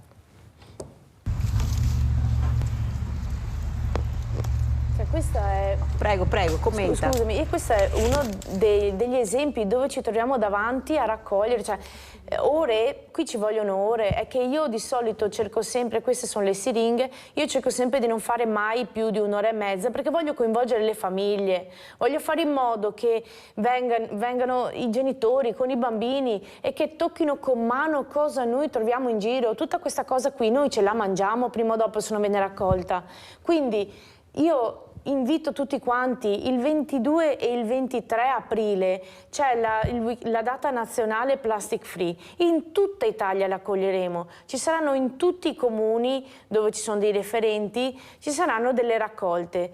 Io se posso faccio l'elenco della provincia di Treviso, il 22 aprile ci sarà il Tivole, Conegliano, Istrana, Motta di Livenza e Silea, il 23 aprile ci sarà Carbonera, Conegliano, Montebelluna, Morgano, Povegliano e Zaro Branco. Quindi io davvero invito tutti quanti a uscire, è un'oretta di passeggiata, si raccoglie quello che si trova per terra, non è che facciamo chissà che, anche perché comunque certe cose le raccogliamo solo noi referenti e ci prendiamo la responsabilità noi, non è che andiamo a dire ai bambini di raccogliere cose pericolose.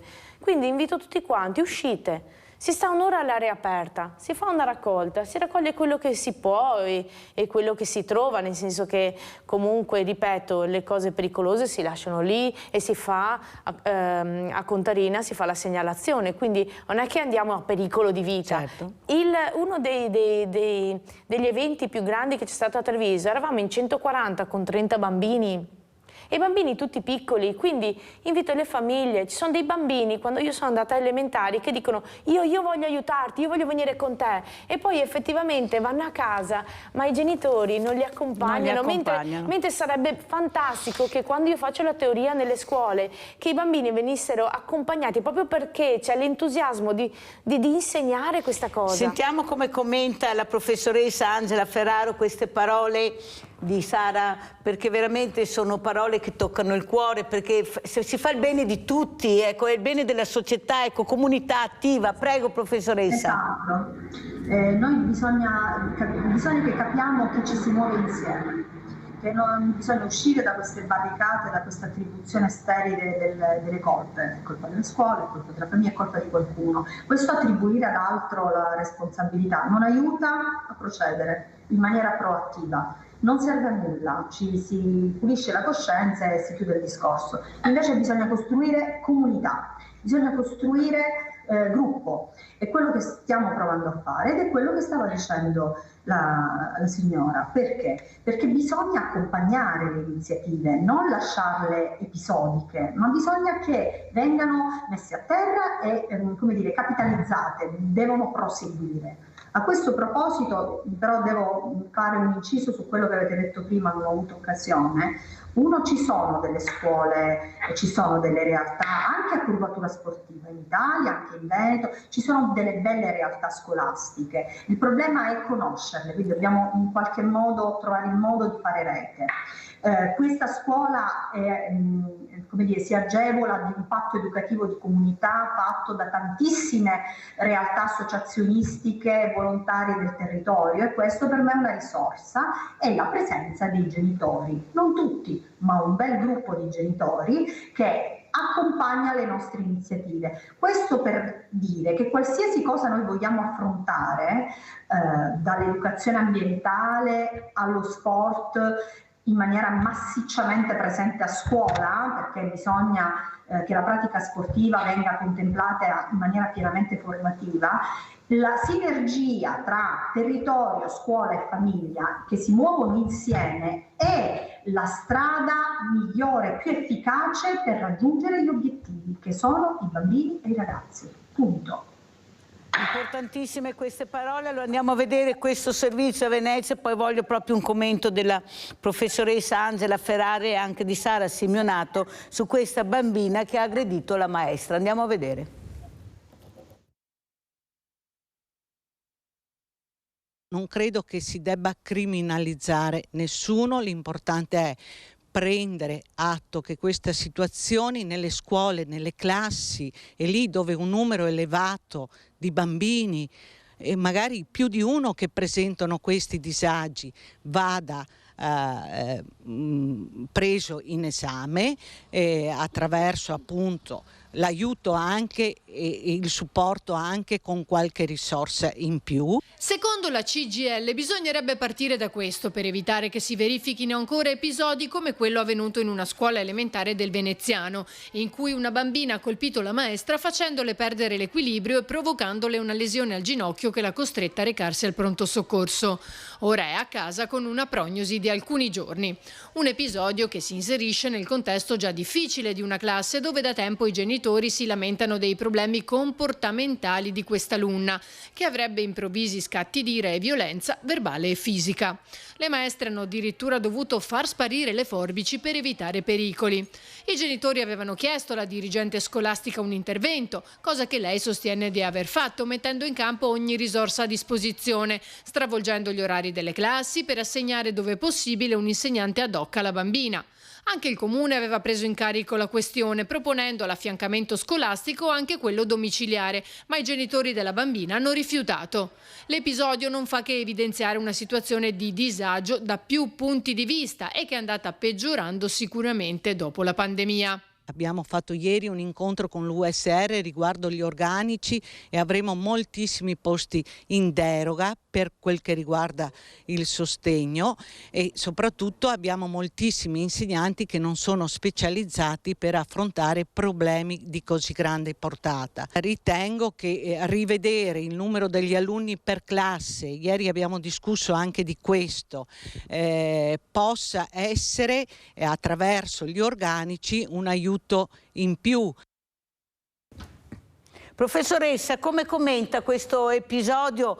Fortunatamente non sono frequenti questi episodi, però c'è qualcosa che non va in questi ragazzini che hanno anche delle volte sono iperattivi, c'è anche una sindrome purtroppo che finalmente è stata anche conosciuta, che fa capire che questo bambino in quel momento non dipende da lui, ma è questa sindrome purtroppo che ha, che lo fa diventare iperattivo, in quel momento ha bisogno di spazio e di lasciarlo tranquillo. Prego professoressa. È un po' più complicata la situazione. Allora io vorrei dire due cose brevissimamente a doppio livello. Allora, c'è un problema di mancanza di rispetto delle figure dei ruoli in Italia in maniera abbastanza generalizzata. Cioè, i ruoli e le funzioni vanno rispettate. Perché? Perché i bambini e i ragazzi hanno bisogno di punti di riferimento solidi. Quindi demolire una figura significa fare un danno a un bambino o a un ragazzo, perché gli si fa perdere fiducia in qualche cosa che deve avere un senso istituzionale di contenimento. Quindi io difendo i ruoli e le funzioni tutte, non solo quelle dei docenti, anche dei genitori.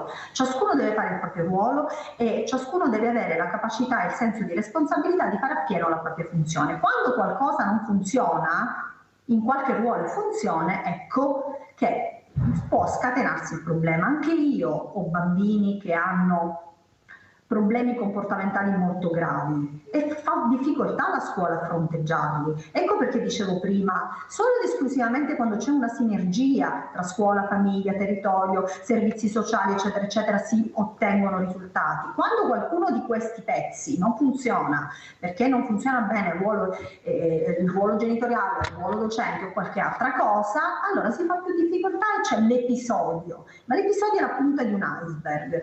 La diminuzione del numero di alunni a classe, ma certamente sarebbe una didattica più efficace, più personalizzata.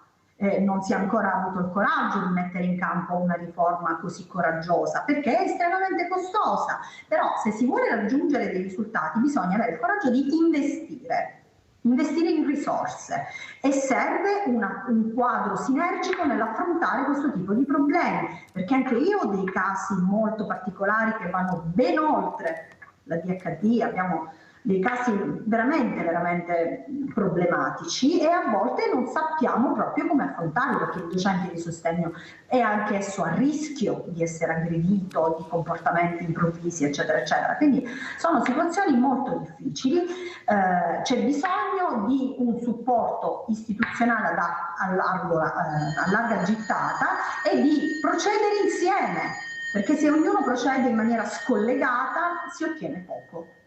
Molto chiare, la ringrazio veramente di queste parole, perché fanno capire che abbiamo bisogno tutti di fare rete, di unirci, di portare avanti buoni esempi, di capire che forse c'è un altro mondo che forse i ragazzi non conoscono, e voi potete fare quello che potete fare, ma poi il ragazzo torna a casa e se non ha la famiglia adatta cosa facciamo? Per questo questi posti di aggregazione, di inclusività che io sto cercando di fare a Villa Margherita, coinvolgendo tutti, perché avete sentito là ci sono tutti, non posso dire non ci sono, là c'è tutto, la scuola finisce, andiamo là, c'è un posto che aggrega questi anziani che hanno bisogno di questi ragazzi per crescere assieme, perché loro stanno ancora crescendo. Come? Con questi nuovi strumenti che non sanno adoperare, mettiamoli assieme, perché poi anche per loro l'ascolto è importante, perché la prima cosa che io vedo, cosa fa un ragazzo quando vede una persona diversamente giovane? Lo accarezza.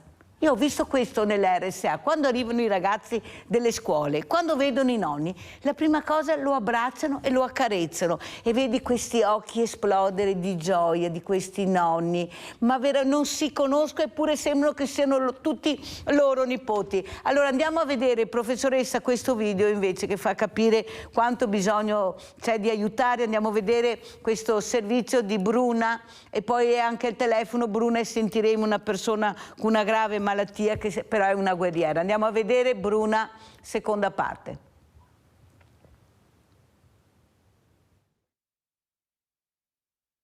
Io vorrei solo una data, perché io devo telefonare a Trento a dare questa data che loro mi mettono in nota. Ieri vi abbiamo raccontato la storia della signora Bruna di Rosà, malata oncologica che per poter eseguire una visita di controllo a Trento deve aspettare la data di una risonanza da parte dell'ULSS 7. Una storia che ci parla ancora una volta di dolore, di lotta contro la malattia, di speranza e di dignità, ma anche di solitudine, forse più sociale che familiare. In un mondo in cui sempre più spesso contano i numeri, non resta che stringersi attorno a quel che si ha. Mio marito ormai ha 80 anni e siamo con noi due. Mie figlie ne vanno a lavorare, non abbiamo aiuto da nessuno, e anche a Trento abbiamo mangiato quello che abbiamo mangiato. Dal punto di vista sanitario e medico, Bruna conferma che il trattamento ricevuto a Trento è stato di altissima qualità, ma ricorda anche che al di fuori della prestazione lei e il marito si sono dovuti arrangiare. Loro fanno la terapia, dopo tu ti devi arrangiare, non ti vengono incontro anche con le medicine. Io là ho dovuto comprare tutto, abbiamo speso quasi 3.000 euro un mese. Dove andiamo? Dove andiamo? Chiede Bruna. Lo chiede al nostro microfono, lo chiede alle istituzioni, alla società che governa e gestisce il comune, la regione, il paese. E ce lo chiediamo anche noi, dove possono andare due anziani con una magra pensione che si trovano a dover pagare centinaia di euro di medicine, oltre all'affitto a spese drammatiche per scaldare la loro abitazione. Io pago dai 500-600 euro al mese di medicine. E dopo cosa mi resta? Paghiamo 550 di affitto. E dopo siamo arrivati a casa, abbiamo trovato 2.000 euro di metano. Dopo è arrivato 190 euro di luce. Siamo soli, dice Bruna, ma forse è il caso di dimostrare che no. Bruna e il marito non sono soli, come non lo sono tanti altri che non hanno voce. Allora abbiamo in linea Bruna. Ciao Bruna. Ciao Mirella, amore mio. Aiutami, sono disperata. Cara. Sono piena di dolori. Ciao Mirella, ciao, ti voglio bene. Ciao cara Bruna, non sono io, Ho sai. tanti dolori, lo sono so. piena di cerotti nella testa di morfina, perché ho dolori terribili. Sono andata a Treviso in terapia antalgica e devo pagarmi tutto. Adesso devo prendermi le scarpe ortopediche perché è caro per terra e costano un sacco di soldi. Io cosa devo fare? A chi devo rivolgermi? Per piacere, aiutami. Ieri ho dovuto andare dal cardiologo perché avevo i battiti del cuore a 40. E per carità non mi ha neanche preso soldi, perché ho visto in condizioni che ero. Mi ha detto: come faccio a prendere i soldi a lei? Lo sai Bruna che io ci sono, lo sai che io ci sono. Le medicine dobbiamo pagare. Stai tranquilla. Lo sai che ti sto seguendo da un pezzo, solo che volevo capire le istituzioni dove sono, visto che dovrebbero esserci. Vorrei capire anche il mondo del volontariato. A Rosà, se per cortesia può avvicinarsi a questa persona. Ecco, grazie Bruna, poi ci sentiamo. Stai tranquilla, lo sai che ci siamo, la grande famiglia di Sveglia Veneti. Vai tranquilla. Ti prego, non abbandonarmi. No, non ti abbandono, non l'ho mai fatto, non lo farò neppure con te. Allora, professoressa, vede l'importanza di accompagnare anche i ragazzi nel mondo del volontariato, perché Bruna avrebbe bisogno anche di questo, perché anche a livello emotivo, psicologico, avrebbe bisogno delle persone vicine che le accompagnassero magari in un percorso che lei non riesce a fare la spesa, fargli fare qualche compagnia magari di mezz'oretta con questo cellulare che lei sta tentando, perché mi manda dei messaggi a volte e vedi che non riesce tanto ad avere, che usa questo aggeggio terrificante che per molti è il cellulare, perché non li abbiamo accompagnati, professoressa, non lo sanno usare, nessuno li aiuta. Ecco, i ragazzi forse, ecco, anche questi esempi, se io portassi nella sua scuola o nella scuola questo racconto di Bruna, io sono convinta che molti ragazzi piangerebbero. Sono convinta di quello che dico.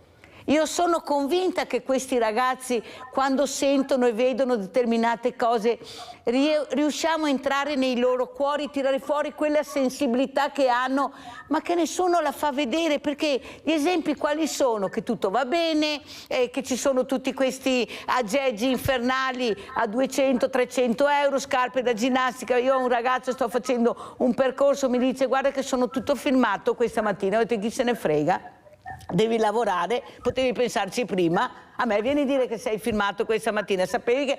Capisce che non è neanche colpa sua, però dobbiamo anche responsabilizzare. Sai bene che vai a lavorare e sai bene cosa devi fare, che vieni tutto filmato perché vuoi fare il figo? Professoressa, saluti anche Bruna, perché così lei è molto contenta, dopo la saluta anche Sara. Prego, professoressa.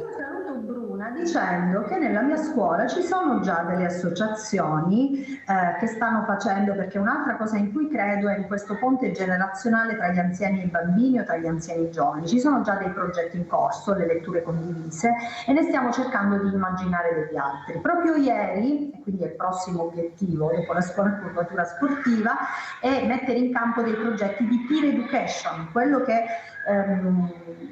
dicevo ieri ai genitori, vista la povertà dell'empatia presente. Io non sono completamente d'accordo che sono tutti sensibili e che la sensibilità non fuoriesce. Io credo che invece siano abbastanza contagiati da una società che è un po' carente di empatia e di intelligenza emotiva. Il mio obiettivo è cercare un pochino di stimolarli, e dicevo ieri che uno degli strumenti, forse tra gli strumenti principali, è l'aiuto per il più fragile, di qualsiasi genere, dal compagno di classe più sfortunato alla disabilità o agli anziani. Ce ne sono tanti di bisogni da intercettare.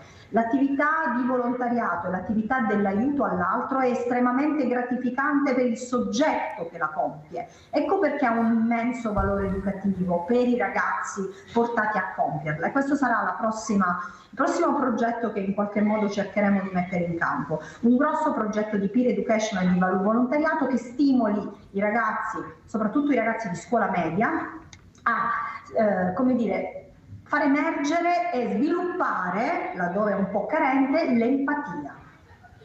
Guardi, professoressa, io penso che lei stia nella strada buona, ecco, nella strada che condurrà questi ragazzi, lei ne ha anche parecchi, a capire che forse c'è anche un mondo diverso. Lei glielo sta facendo toccare con mano, perché loro hanno bisogno di vedere, di toccare, di fare le esperienze.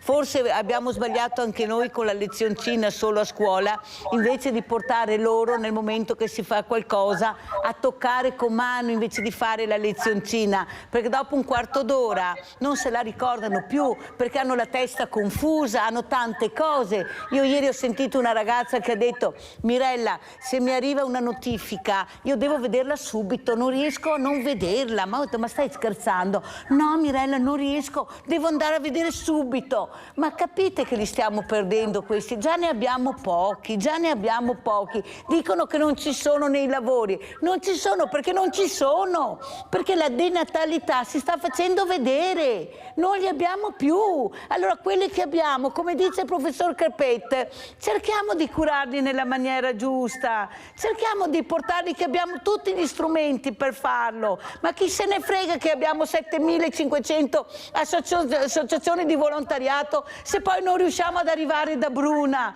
perché non conosciamo il suo nome e cognome, perché i servizi sociali molti non funzionano, le scuole fanno quello che possono fare.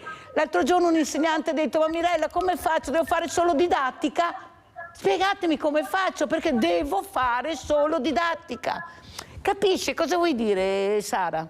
Voglio dire che, come ho detto prima, e la professoressa ha detto più o meno quello che ho detto io, cioè che a scuola, la scuola non deve essere solo io ho imparato che in storia, in matematica, in geografia, non deve essere solo quello, deve essere anche altro, deve essere anche una spinta a portare i ragazzi a uno stimolo di conoscere. Uno stimolo di conoscere le realtà che ci sono al di fuori della scuola stessa, perché è un insegnamento anche quello, essere altruisti verso le persone che hanno delle disabilità o verso gli anziani o verso i malati, è anche quello uno stimolo, ed è uno stimolo anche aiutare l'ambiente. Per cui io, quando tu dici non c'è solo da fare la lezione, sì, è quello che ti dicevo prima, io non posso andare a fare una lezione a dei bambini e pretendere che loro non abbiano capito qual è il senso di questo, ma dovrebbe essere i genitori che dicono: ok, c'è stata una lezione plastic free a scuola. Perché l'hanno fatta? Perché è importante per l'ambiente. Allora aspetta che io accompagno mio figlio a capire anche a livello pratico. Fermati, i palloncini, la plastica, che volevi parlare, rispondere anche al nostro Leone da Tre Baseleghe. Allora, i palloncini sono un argomento che per me è importantissimo e ti ringrazio per averlo tirato fuori. Perché? Perché adesso matrimoni, battesimi, primo giorno di scuola, il compleanno, i funerali. Ai funerali lanciano questi palloncini, cioè ci sono delle associazioni che quando fanno la camminata, la marcia, la corsa, ne rilasciano anche 8.000 in un giorno, 8.000!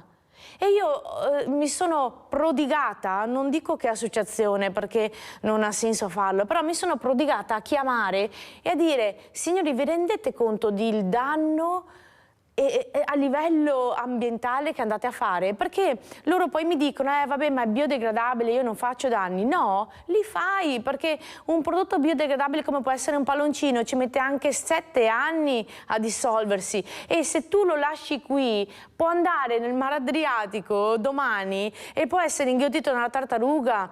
Abbiamo un sacco di video, guardate su TikTok, guardate su Facebook, mettiamo dei video dove noi di Plastic Free prendiamo e liberiamo dalla bocca i pezzi di plastica, i palloncini, i fili delle tartarughe che inghiottano queste cose, vengono estratti dall'ano delle tartarughe.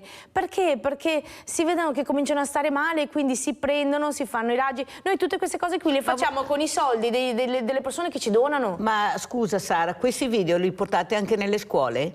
Sì, assolutamente, ovvio che alle elementari faccio più fatica a far vedere questi video. Invece secondo me è sbagliato, perché loro capiscono tantissimo. Sì, mi dispiace, sì, ma io no, sono convinta, perché siamo noi che abbiamo paura. Cosa dice, professoressa? Lei questi video li farebbe vedere? Non si sente. Adesso la sentiamo. Sì, certo, non vedo qual è il problema. Tutto ciò che stimola un minimo di sensibilità e di empatia è ben accetto. Però poi i genitori non lo pensano. Questo timore eccessivo, questa difficoltà a prendere una posizione, poi se uno ha una visione di educazione, una visione di scuola, una visione di mondo, procede. Sara sta dicendo che forse i genitori, qualche genitore non può condividere e creare problemi. Lei cosa risponde? Esistono le autorizzazioni, qualsiasi progetto messo in campo a scuola si comunica ai genitori, si chiede l'autorizzazione, possono accettare, rifiutare, poi si vede di organizzare, ma privarlo a prescindere perché? Bravissima professoressa, hai sentito Sara? Sì, bisogna andare avanti. Ma dipende dalla fascia d'età. Un bambino di 6 anni che faccio vedere la tartaruga che soffre perché gli stanno estraendo certe cose può essere d'impatto. Allora, io a Villa Margherita, anche domenica, c'era Villa Margherita aperta a tutti, abbiamo fatto anche il lunedì di Pasqua, incredibile, con tantissime famiglie e bambini, perché c'è il famoso picnic, perché noi siamo tradizionalisti, se c'è il picnic ci vado, se non c'è il picnic non ci vado. Beh, non importa, ho trovato i ragazzini che continuavano a buttare sassi contro le anitre e i pesci, ragazzini piccoli. Al che io mi sono avvicinata e li ho rimproverati, specialmente la bambina più piccola si è messa a piangere subito. Ho detto, vedi, loro stanno facendo quello che stai facendo tu, stanno piangendo perché tu gli tiravi i sassi. Non vi dico la mamma, non vi dico la mamma. Ma alla fine mia figlia non faceva niente, cosa ha fatto? Tirava dei pesci. Ho detto, guardi signora, primo, l'educazione lei non sa neppure da che parte sta. Secondo, ci sono i cartelli con scritto bambini accompagnati. Lei dov'era mentre i suoi figli stavano facendo questo? Capisce, professoressa, che io mi metto nei vostri panni quando lei dice dobbiamo chiedere l'autorizzazione perché è giusto, ma a che punto deve arrivare un docente? A che punto, ecco, con le spalle al muro in questa maniera? Io mi ricordo una volta che mia nonna mi diceva, guarda che se fai questo lo dico alla tua maestra. E io avevo il terrore più che della nonna, della maestra.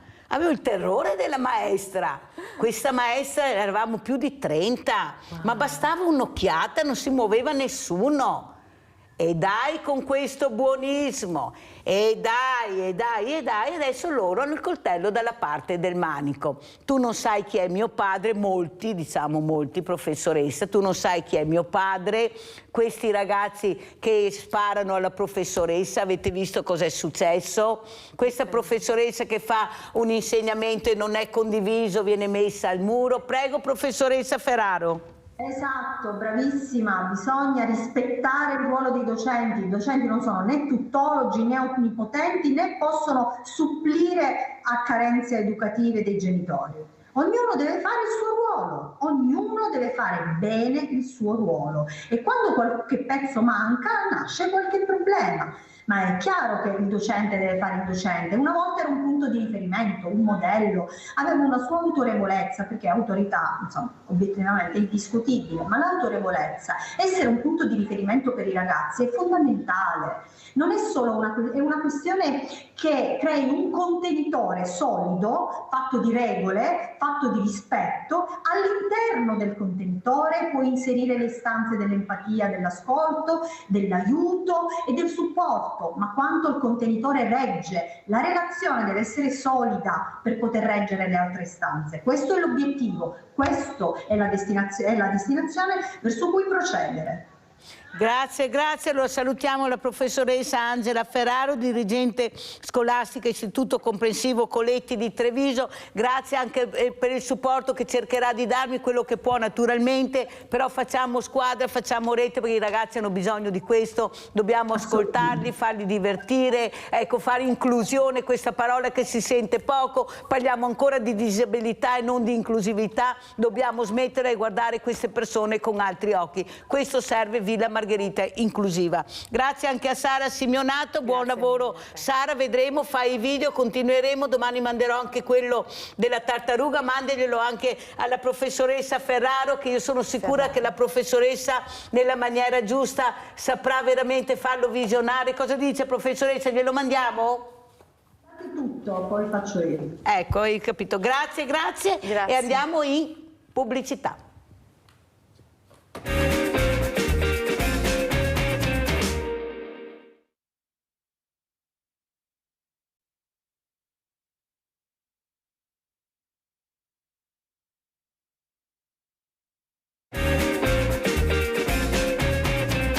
Abbiamo Luisa da Belluno in linea, poi presento gli ospiti, se no mi cade la linea. Ciao Luisa. Buongiorno Mirella, tutta la mattina che provo a chiamare dopo di Nadia. Ho detto che Nadia non faceva niente, perché non ho fatto niente neanch'io. Se lei o suo marito fossero stati furbi di tirar giù il numero di targa, bastava.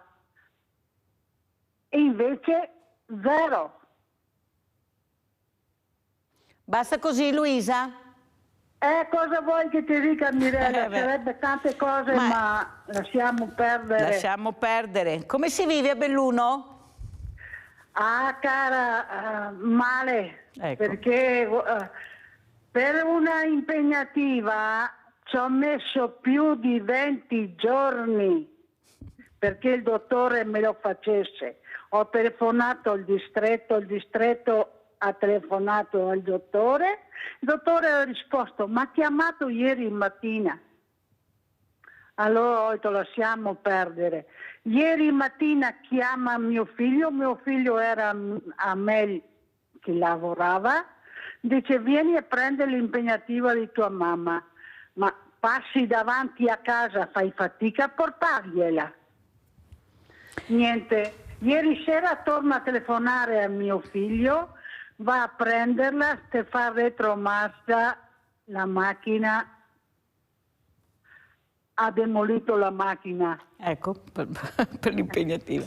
È capitato tutto ieri. Grazie a Luisa, io sono convinta che qualcosa riusciremo a fare per questa truffa di Nadia, qualcosina si deve assolutamente fare perché non può essere che queste truffe siano all'ordine del giorno e nessuno paga perché qualcuno si è dimenticato di fare qualcosa, non dovrebbe funzionare così. Ma parleremo questa mattina con la dottoressa Alessia Grassigli, Presidente Ordine dei Medici Veterinari di Treviso. Grazie dottoressa Grassigli di essere qui con noi. Per l'invito. Abbiamo collegato da Roma il dottor Giovanni Sebastiani, matematico, CNR, Istituto Applicazione del Calcolo, Centro Nazionale per la Ricerca. Buongiorno dottor Sebastiani, sono contenta che sia qui anche lei questa mattina. Però, visto che il tema è della massima attualità, orsi, lupi, ma io aggiungerei animali in genere, poveretti. Ecco, cosa sta succedendo e com'è la situazione dal suo osservatorio, dottoressa Grassigli? Cosa sta succedendo? Sta succedendo e ce ne stiamo rendendo conto soprattutto negli ultimi anni che siamo tutti sulla stessa barca, che la Terra è uno e che uomini, animali e ambiente devono convivere lo stesso spazio. Senza la sopraffazione dell'uno nell'altro, quindi sia dell'animale sull'uomo sia dell'uomo sull'animale e anche sulla vegetazione. Dall'equilibrio di questo nostro ambiente deriva anche il benessere nostro, derivano anche i problemi di acqua che stiamo vivendo, quindi il problema è forse un po' più complesso. Magari oggi vogliamo analizzare soprattutto i fatti del giorno ed è giusto che sia così. Cosa sta succedendo? Quello che ci dicono è che c'è un eccesso di popolazione di orsi in Trentino. Probabilmente quello che è successo è stata una cattiva gestione, mi viene da dire da quello che ho letto sui giornali, dell'eccesso di numero di animali che sono stati reintrodotti a fine 2000, dal 99 al 2002 nel Trentino e poi sono stati lasciati liberi di proliferare. L'orso è un animale che in natura è cacciato dall'uomo, da noi, è tutto in equilibrio e questo animale si è trovato senza il suo predatore principale, che siamo noi. Adesso sta passando il concetto che la natura è buona. L'orso è buono, la natura non è buona, la natura è neutra, la natura fa il suo corso. Non ha, per fortuna, queste nostre declinazioni, che sono nostre e che noi applichiamo all'animale. E ci fa un po' pena questa orsa che difendeva i cuccioli, non lo sappiamo, noi non sappiamo nulla. Probabilmente la maggior parte dei cittadini si ricorda il nome dell'orsa, ma nessuno si ricorda o pochi si ricordano il nome di questo runner di 26 anni che è morto. Per cui ci vuole il rispetto anche per questa persona, per tutta la sua famiglia che secondo me in questo periodo si sta comportando egregiamente. chiedendo le responsabilità politiche di quello che è successo.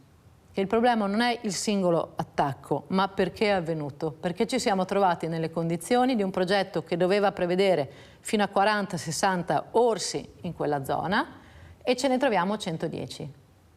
Perché siamo arrivati a 110? In animali che hanno bisogno di ampi spazi, che si muovono di 60-100 km al giorno, che non sono particolarmente stanziali. Perché siamo arrivati a questo punto? Questo forse è la domanda a cui deve dare una risposta la politica, però.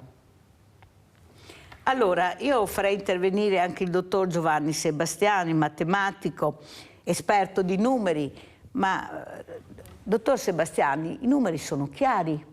Gli obiettivi sono chiari, è che come dice la dottoressa Grassigli, qualcuno non sa fare, non li sa adoperare questi numeri, perché se li avesse adoperati nella maniera giusta, con la prevenzione giusta, non saremmo arrivati a questo punto.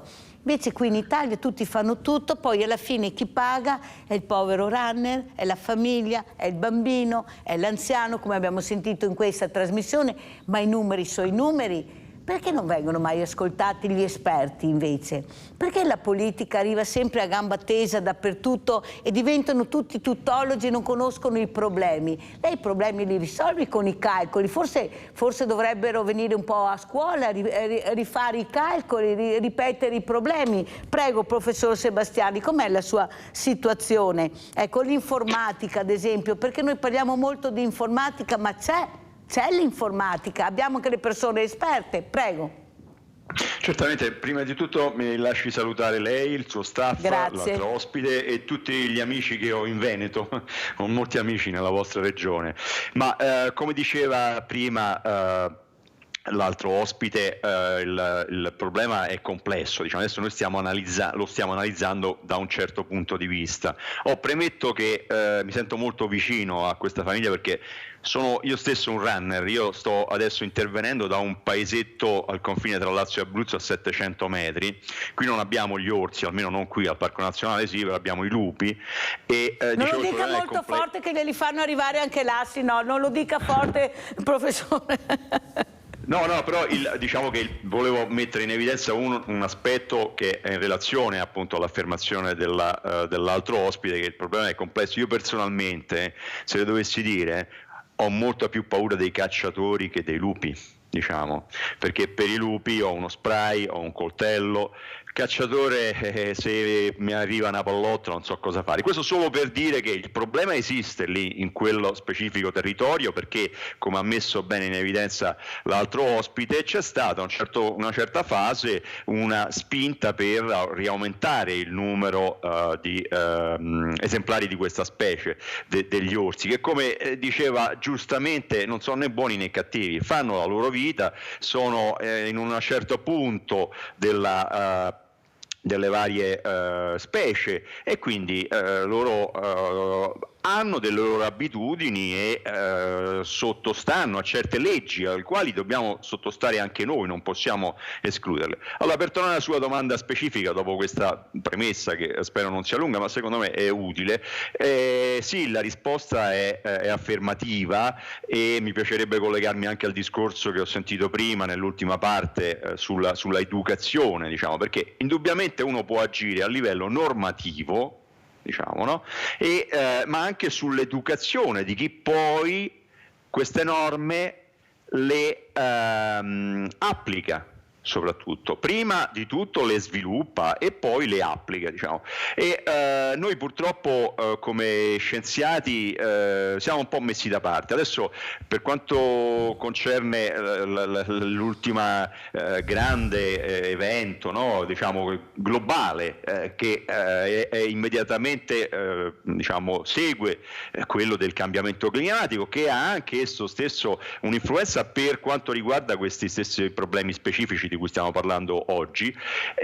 Noi lì siamo stati chiamati in causa perché appunto era un fenomeno di una vastità e di una complessità per cui non c'erano altri modi per risolverlo. Purtroppo in tante altre situazioni e anche lì comunque abbiamo avuto la nostra difficoltà a avere un ruolo. Io tra i tra le persone del Veneto che saluto è un amico che è il professor Palù, del quale voi sicuramente avete conoscenza, insomma, una persona che unisce una gentilezza, una bontà d'animo a una preparazione scientifica e competenza nel suo campo specifico che veramente sono affascinanti, insomma.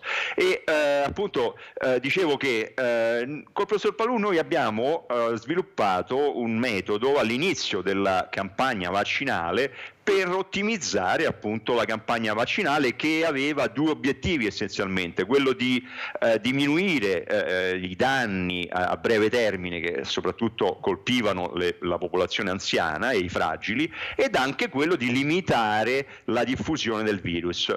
E questo è pubblicato su una rivista internazionale, diciamo. Beh, nessuno del governo, insomma, allora non era ancora nel CTS il professor Palù, diciamo, ci ha interpellato e ha voluto appunto, poi dopo in realtà a posteriori, ma dopo un certo ritardo, alcune delle indicazioni che venivano fornite nel nostro metodo sono state utilizzate, però ecco, diciamo, noi purtroppo siamo poco ascoltati.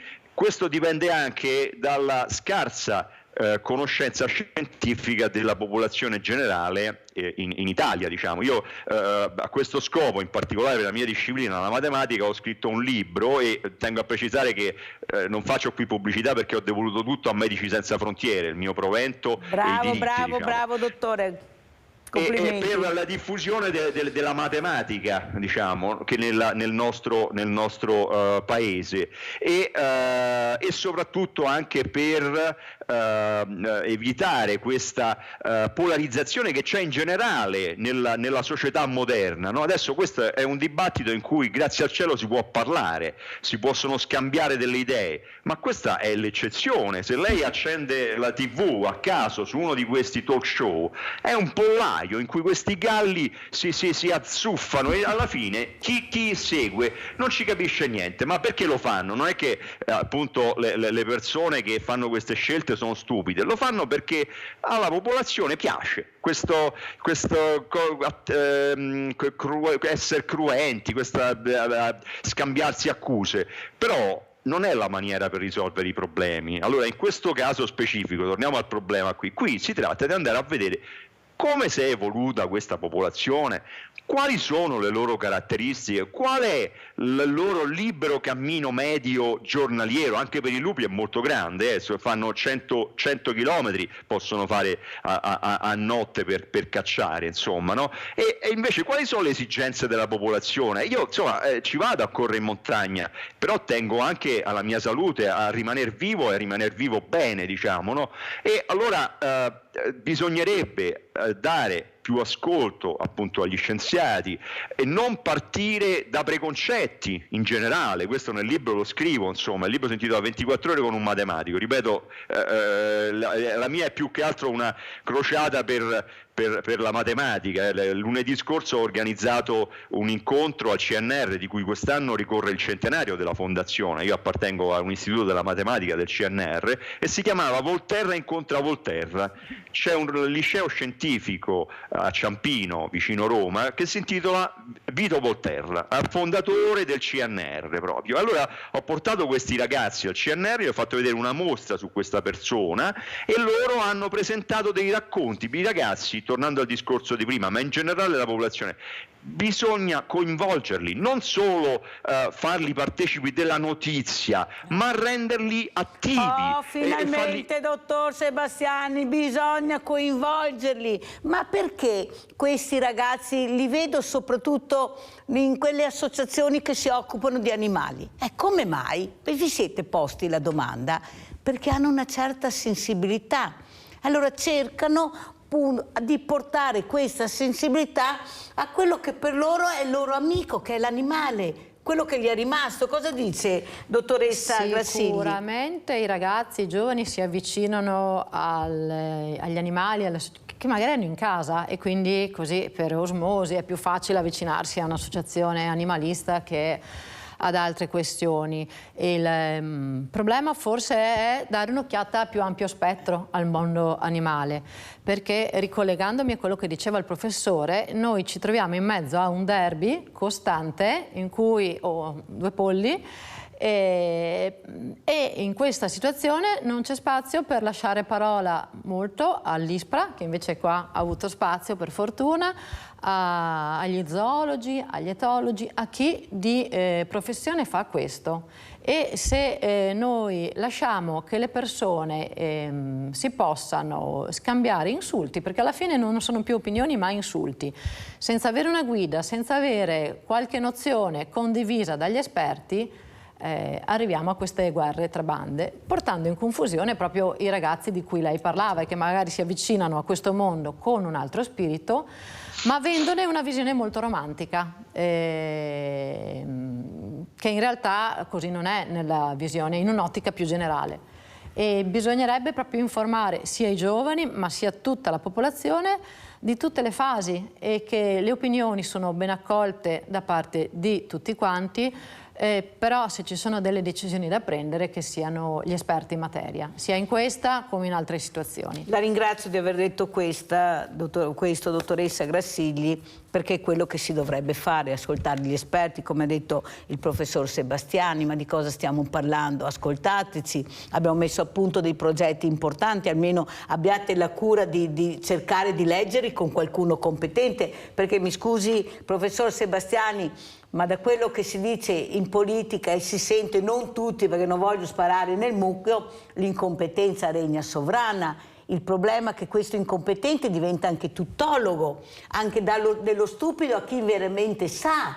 Ecco, capisce che questo potere che ha nella politica gli fa far confusione tra quella che è la realtà che ignora, perciò ignorante, e invece di fronte a una persona competente che gli sta dicendo la realtà dei fatti, come si dovrebbe fare la prevenzione, come ci si dovrebbe comportare, come ci dovrebbe investire. Invece io le posso assicurare che ho avuto un assessore che ha detto che non è vero che i ricercatori, i ragazzi vanno all'estero, i numeri non ci sono, state dicendo delle falsità, non è vero. Capisce che a sto punto non vedevo l'ora che andasse via, non sapevo più come fare, ho accorciato anche la puntata, perché non si può sentire quando i numeri ci sono e 1 più 1 fa 2 dire che non è vero e che quello che si dice è inesatto e che i ragazzi non vanno all'estero. Cosa dice il professor Sebastiani? No, purtroppo, allora per loro va bene che vanno all'estero, a livello diciamo sociale e di paese non va bene, perché noi investiamo, le famiglie investono nella loro formazione e poi dopo appunto loro ne beneficiano stati stranieri. Io ho cari amici anche al sud, diciamo, no? A Bari c'è un caro collega, ex collega, lui è in pensione adesso, amico, i suoi due figli, lei è medico, si è formata a Bari e poi alla scuola di specializzazione Sant'Anna e si occupa di trapianti di fegato e adesso è a Parigi. L'altro figlio è fisico, si è laureato in fisica a Bari, poi ha fatto la SIS a Trieste e ora è negli Stati Uniti. Diciamo, capisce? Quindi per loro va bene, perché lì trovano la capacità di lavorare a livello sociale no, perché chiaramente le famiglie ne soffrono, e a livello di paese no, perché noi investiamo e poi i frutti di questi investimenti per i ragazzi che vanno all'estero, e ci vanno, le cifre ci sono, ma sono io stesso, io ho insegnato per 10 anni al Dipartimento di Matematica della Sapienza, ma ero io stesso a dirgli: ma senti, ma il dottorato vallo a fare all'estero, perché qui lo fai, finisci e dopo? Grande punto interrogativo. E quindi non è vero che i nostri ragazzi non vadano a studiare all'estero, ci vanno, ed è negativo, cioè è positivo se andassero e tornassero. Certo. Spesso però lì trovano opportunità che da noi non trovano e quindi ci rimangono, insomma. Anche se li facciamo studiare qua, professore, li facciamo studiare qua, perciò diventa anche un costo. E poi vanno all'estero a fare la professione. Capisce che non possiamo continuare così. Abbiamo Vladimiro da Rovigo. Vai Vladimiro. Ciao Mirella, grazie. Ciao. Volevo fare 2 domande velocissime all'ospite che c'era in studio, la veterinaria. La dottoressa Grassigli, Alessia Grassigli. su due aspetti che non riesco a capire del mondo, della mentalità degli animalisti, di naturalisti, che per carità è il nostro futuro, cioè non contesto, ma due particolari. Un'immagine, un cacciatore che cammina sul prato col fucile, via parlando, e passa a fianco del pescatore che sta pescando nel fiume. Entrambi caccia altre forme di vita, caccia animali per ucciderli e mangiarli. Perché il cacciatore è visto come la persona cattiva contro la natura e il pescatore invece è visto come la persona che ama la natura, che ama stare in mezzo alla natura? Poveri pesci. Cioè, perché il pesce può essere considerato così poco? Un'altra domanda. Succede non da rado che un cane attacca una persona e la uccide. Il cane viene soppresso e nessuno si lamenta. L'orsa ha attaccato e ucciso un'altra persona. Perché il cane va bene ucciderlo, sopprimerlo, e invece l'orsa no? Perché il Rottweiler è brutto, l'alano è brutto e cattivo, e invece l'orsa è bella. Cioè, in questi due particolari qua, ma anche in molti altri, noto una non fluidità, come dire, di ragionamento animalista. Cioè, questi due aspetti qua forse tradisce un po' una moda un po' modaiola, ecco, per dire, di vedere le cose. Se mi può rispondere a queste due domande, questi due dubbi che ho. Grazie, buongiorno. Grazie Vladimiro da Rovigo, salutiamo anche Rovigo, hanno chiamato dappertutto questa mattina. Prego, dottoressa Grassigli. Allora, in primis una specifica: noi medici veterinari non siamo animalisti tout court, cioè non è proprio, noi lavoriamo per il benessere animale e per la salute dell'uomo. Questo è il primo capoverso del nostro codice deontologico, la salute umana e poi quella animale. Quindi con l'animalismo veniamo a contatto, con l'animalismo lavoriamo, ma essere animalisti è un'altra cosa. Per quanto riguarda la differenza tra caccia e pesca, le rispondo da privata cittadina. Il pescatore si mette là con la sua seggiolina e sta là tutto il giorno, il cacciatore va in giro con un'arma in spalla, può entrare anche in territori privati con un'arma in spalla, e ogni anno, ovunque, anche in Veneto, incidenti di caccia e morti per caccia ne abbiamo. Pescatori che si ammazzano a colpi di lenza, scusi, ma non li abbiamo ancora visti, quindi credo che questo discorso sia un po' differente. Per quanto riguarda il paragone tra i cani e l'orsa, intanto quando un cane aggredisce un uomo c'è tutto un protocollo da seguire che coinvolge i colleghi dell'ASL, perché i nostri colleghi dell'ASL sono parecchi, quindi una grossa parte dei nostri servizi sanitari sono anche servizi veterinari, che intervengono solo, ed in questo caso, a valutare il cane, la pericolosità dell'animale, e poi è il veterinario che decide. Non è mica detto che per forza l'animale debba essere eutanasizzato. Cioè, se ora è un cane là che ha dato tutti i segnali di calma, di tranquillità, cioè ha detto all'altra persona attenzione, mi dai fastidio, cioè si è comportato da cane correttamente, non è poi detto che venga per forza eutanasizzato.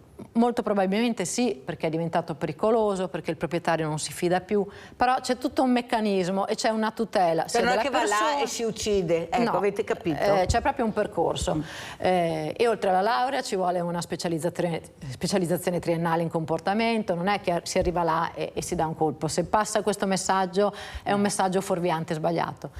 Dall'altra parte dell'orso, intanto non è stata uccisa, è in una gabbia, si vedrà, è un orso che ha già attaccato, è un orso, da quanto abbiamo letto sui giornali, che deriva da una progenie che ha già attaccato l'uomo, perché da quanto ho letto sia la madre sia anche consanguinei hanno già avuto occasioni di contatto con l'uomo e di contatto violento.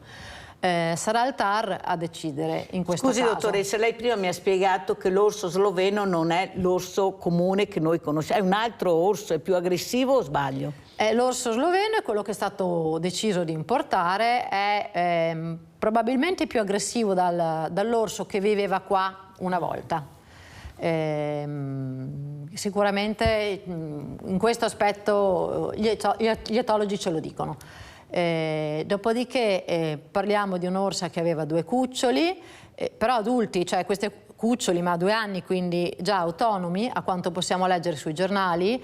Tornando a quello che diceva l'ascoltatore, ancora non è stato deciso nulla, perché l'eutanasia in questo momento, come ha detto il collega di Trento e ne parlavamo prima, il presidente dell'Ordine di Trento, non si può fare, perché l'animale è in sicurezza, non può danneggiare nessuna persona e quindi in questo momento l'eutanasia non la si può praticare.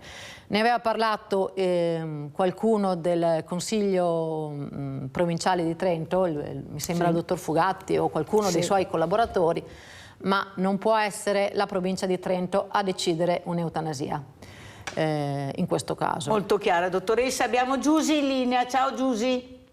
Ciao Mirella, buongiorno alla tua ospite. Se fosse possibile dare anticoncezionali, ma è troppo difficile per correre dietro a tutte le mamme orse. Non so come si potrebbe fare per diminuire insomma tutte queste nascite. Ho sentito Feltri ieri su una rete e stavano parlando di questo orso che ha attaccato e che ha fatto morire questo giovane, e lui ha detto: hanno ucciso solo una persona e voi fate tanto chissà cosa? Ma se fosse stato suo figlio? Feltri lo ha detto, Feltri. L'ho sempre ammirato Feltri, però da quando ieri sera ho sentito questa frase qua, ma ha ucciso solo una persona, ha detto, in tutte quelle persone che abitano lì. Non so, vi ringrazio. Abbiamo sentito anche la riflessione di Giusy.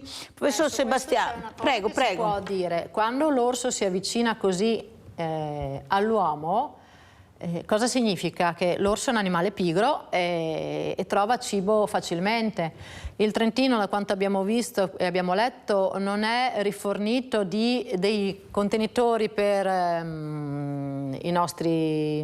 per le pattumiere, diciamo, antiribaltamento e anti-orso, e quindi questo cosa fa? Facilita l'avvicinamento dell'orso all'essere umano e può creare questo problema. Se invece si fossero dotati i comuni e i cittadini di questi bidoni, probabilmente non ne staremo parlando. Perché l'orso non si sappiamo, sarebbe avvicinato, però non si può dire. probabilmente avrebbe avuto meno interesse ad avvicinarsi all'uomo. Questa è una cosa da tenere in considerazione anche riguardo al fatto che siano prolificati così tanto. Perché? Perché c'è cibo.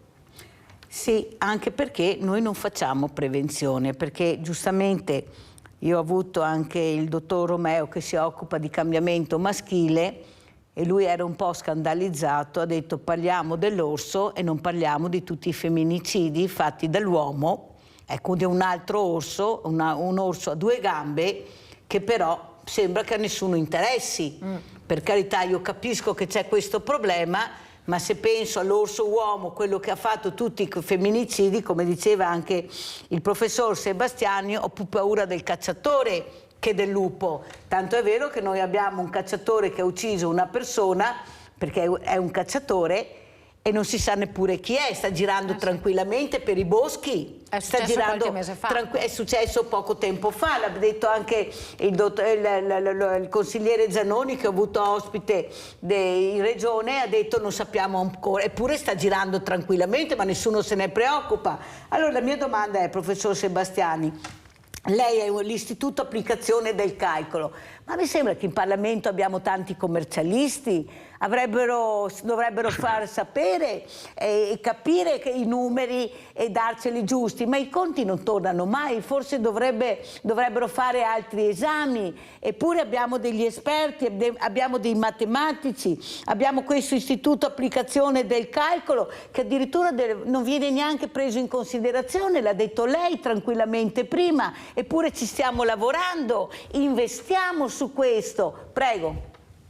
Sì, beh, guardi, qui il problema è complesso, come dicevo prima, perché riguarda anche il discorso della formazione dei politici, in particolare della formazione scientifica. Diciamo, qui paghiamo uno scotto che riguarda appunto una scelta che è stata fatta nel passato da Croce e Gentile di dare un'impostazione essenzialmente umanistica alla formazione in Italia, diciamo. Però quindi primo aspetto, primo punto che voglio mettere in evidenza è che il problema è complesso.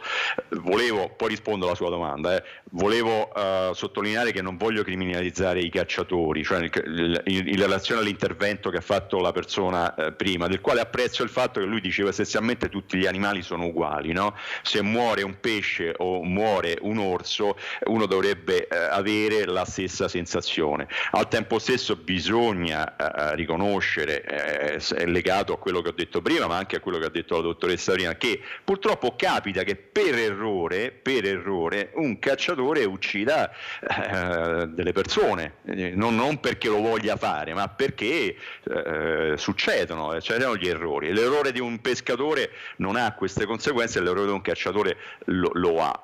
E comunque, ripeto, noi abbiamo la tecnologia, abbiamo le competenze. Adesso io vado in montagna e ho il GPS, ho tutte le mie tracce e così via, no? E la stessa cosa si può collegare al discorso veramente molto importante che diceva sui femminicidi.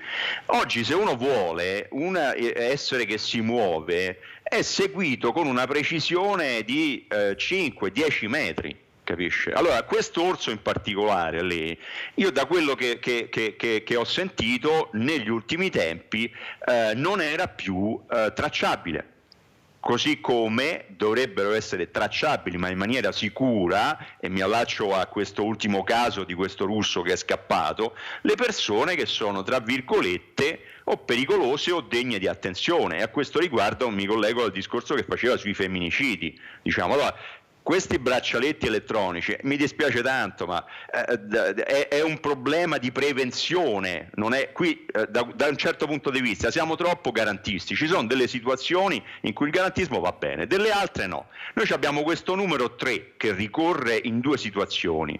3 è il numero medio di morti al giorno per incidenti sul lavoro, e 3 è il numero medio di giorni tra 2 femminicidi in Italia consecutivi, d'accordo? Allora, per i femminicidi, io se fossi un legislatore, ma io il problema lo risolverei veramente molto semplicemente. Innanzitutto mi inserisco un sistema efficace su queste persone che potenzialmente possono molestare e ci devono essere dei precedenti chiaramente provati che provano la loro pericolosità. Dopodiché, se succede che loro si avvicinano entro un raggio di 3 chilometri alla persona, io li metto in galera per 3 anni. 3 anni, d'accordo? Io sono sicuro che con un sistema repressivo di questo genere, questo numero 3, che è il numero di giorni che passano tra 2 femminicidi consecutivi, aumenterebbe sensibilmente. Diciamo, io non voglio passare per un giustizialista, ma ci sono delle situazioni come questa, quella dei femminicidi, dove bisogna agire in maniera innanzitutto repressiva e poi chiaramente preventiva con la scuola, con la famiglia, ma questo è ovvio che avrà degli effetti a lungo termine, diciamo.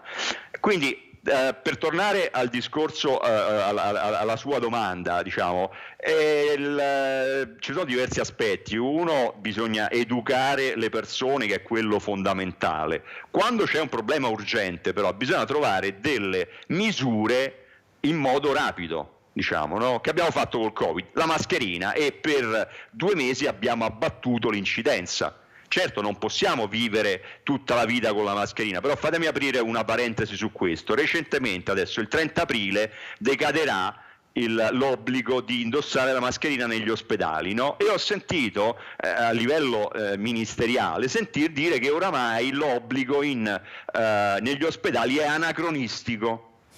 Allora, io questa affermazione mi scandalizza a me. Perché? Ma non in relazione al Covid. una delle principali cause di morte negli ospedali sono le infezioni, ma non virali, ma batteriche, collegate con il fenomeno della resistenza antibiotica. Allora io in ospedale lo metterei, indipendentemente dal Covid, l'obbligo di uso di mascherina. Capisce? Ma capisce, professore, che non ascoltano, non vi ascoltano, capisce che torniamo sempre al punto di partenza, perché abbiamo delle persone che non sono competenti in materia e non riescono a capire il problema, a gestirlo e a prevenirlo. Perché il tumore magari sarà sconfitto, ma abbiamo i batteri. E quelli ci sono ovunque, dappertutto, ma chi se ne frega? Io non so se riesco a far parlare Paolo, perché devo anche chiudere. Paolo, sei velocissimo? Sì, Mirella, buongiorno a tutti, però velocissimo. È scandaloso, al di là dei mariti violenti, al di là di tutto.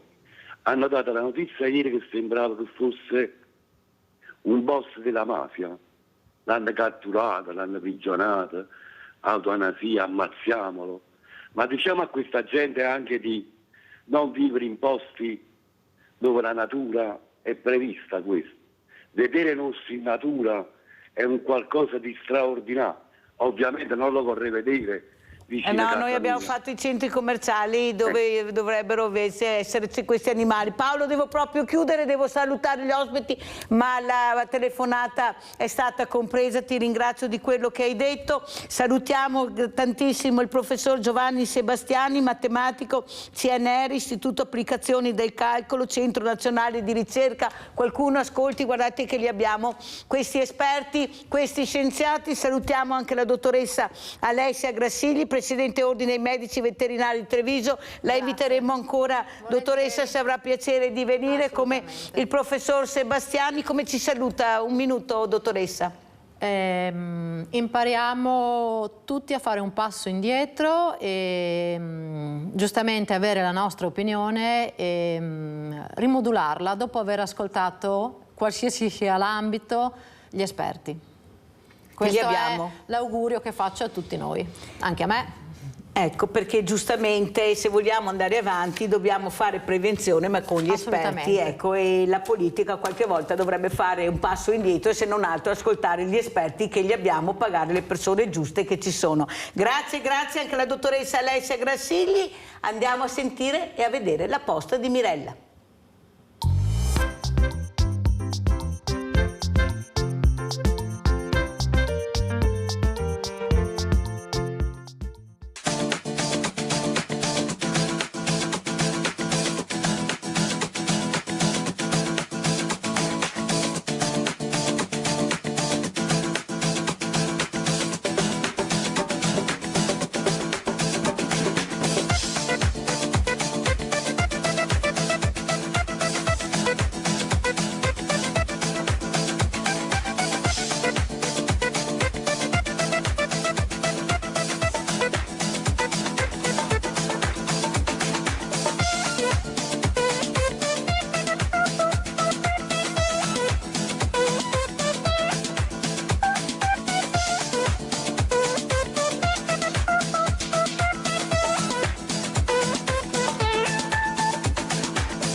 Сказочно красивой южной ночью повстречал тебя я в поздний час. Ласково горели твои глазки, все решая за двоих, за нас. Ласково горели твои глазки, все решая за двоих, за нас. Да, мы танцуем, зажигаем этой ночью крутые дома, мы танцуем. И только сегодня попала, мы танцуем, забывая понемногу одиноко, мы танцуем, как облака.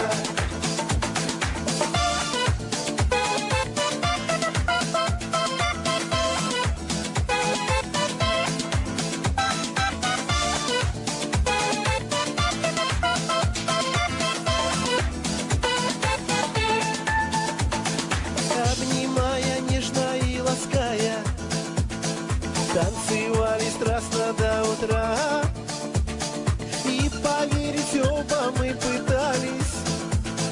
Правда, это все, а не игра.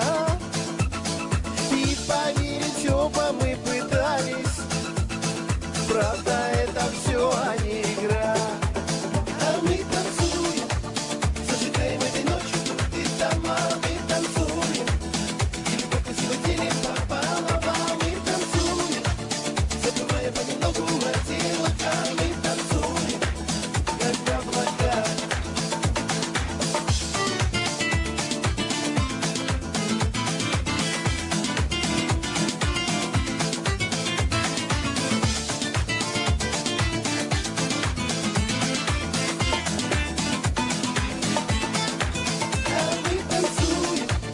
Зажигаем этой ночью тут и там, а мы танцуем. И любовь красиво делим пополам, а мы танцуем, забывая понемногу о делах, а мы танцуем, как облака. А мы танцуем, зажигаем этой ночью тут и там, а мы танцуем. И любовь красиво делим пополам, а мы танцуем, забывая понемногу о делах, а мы танцуем, как облака.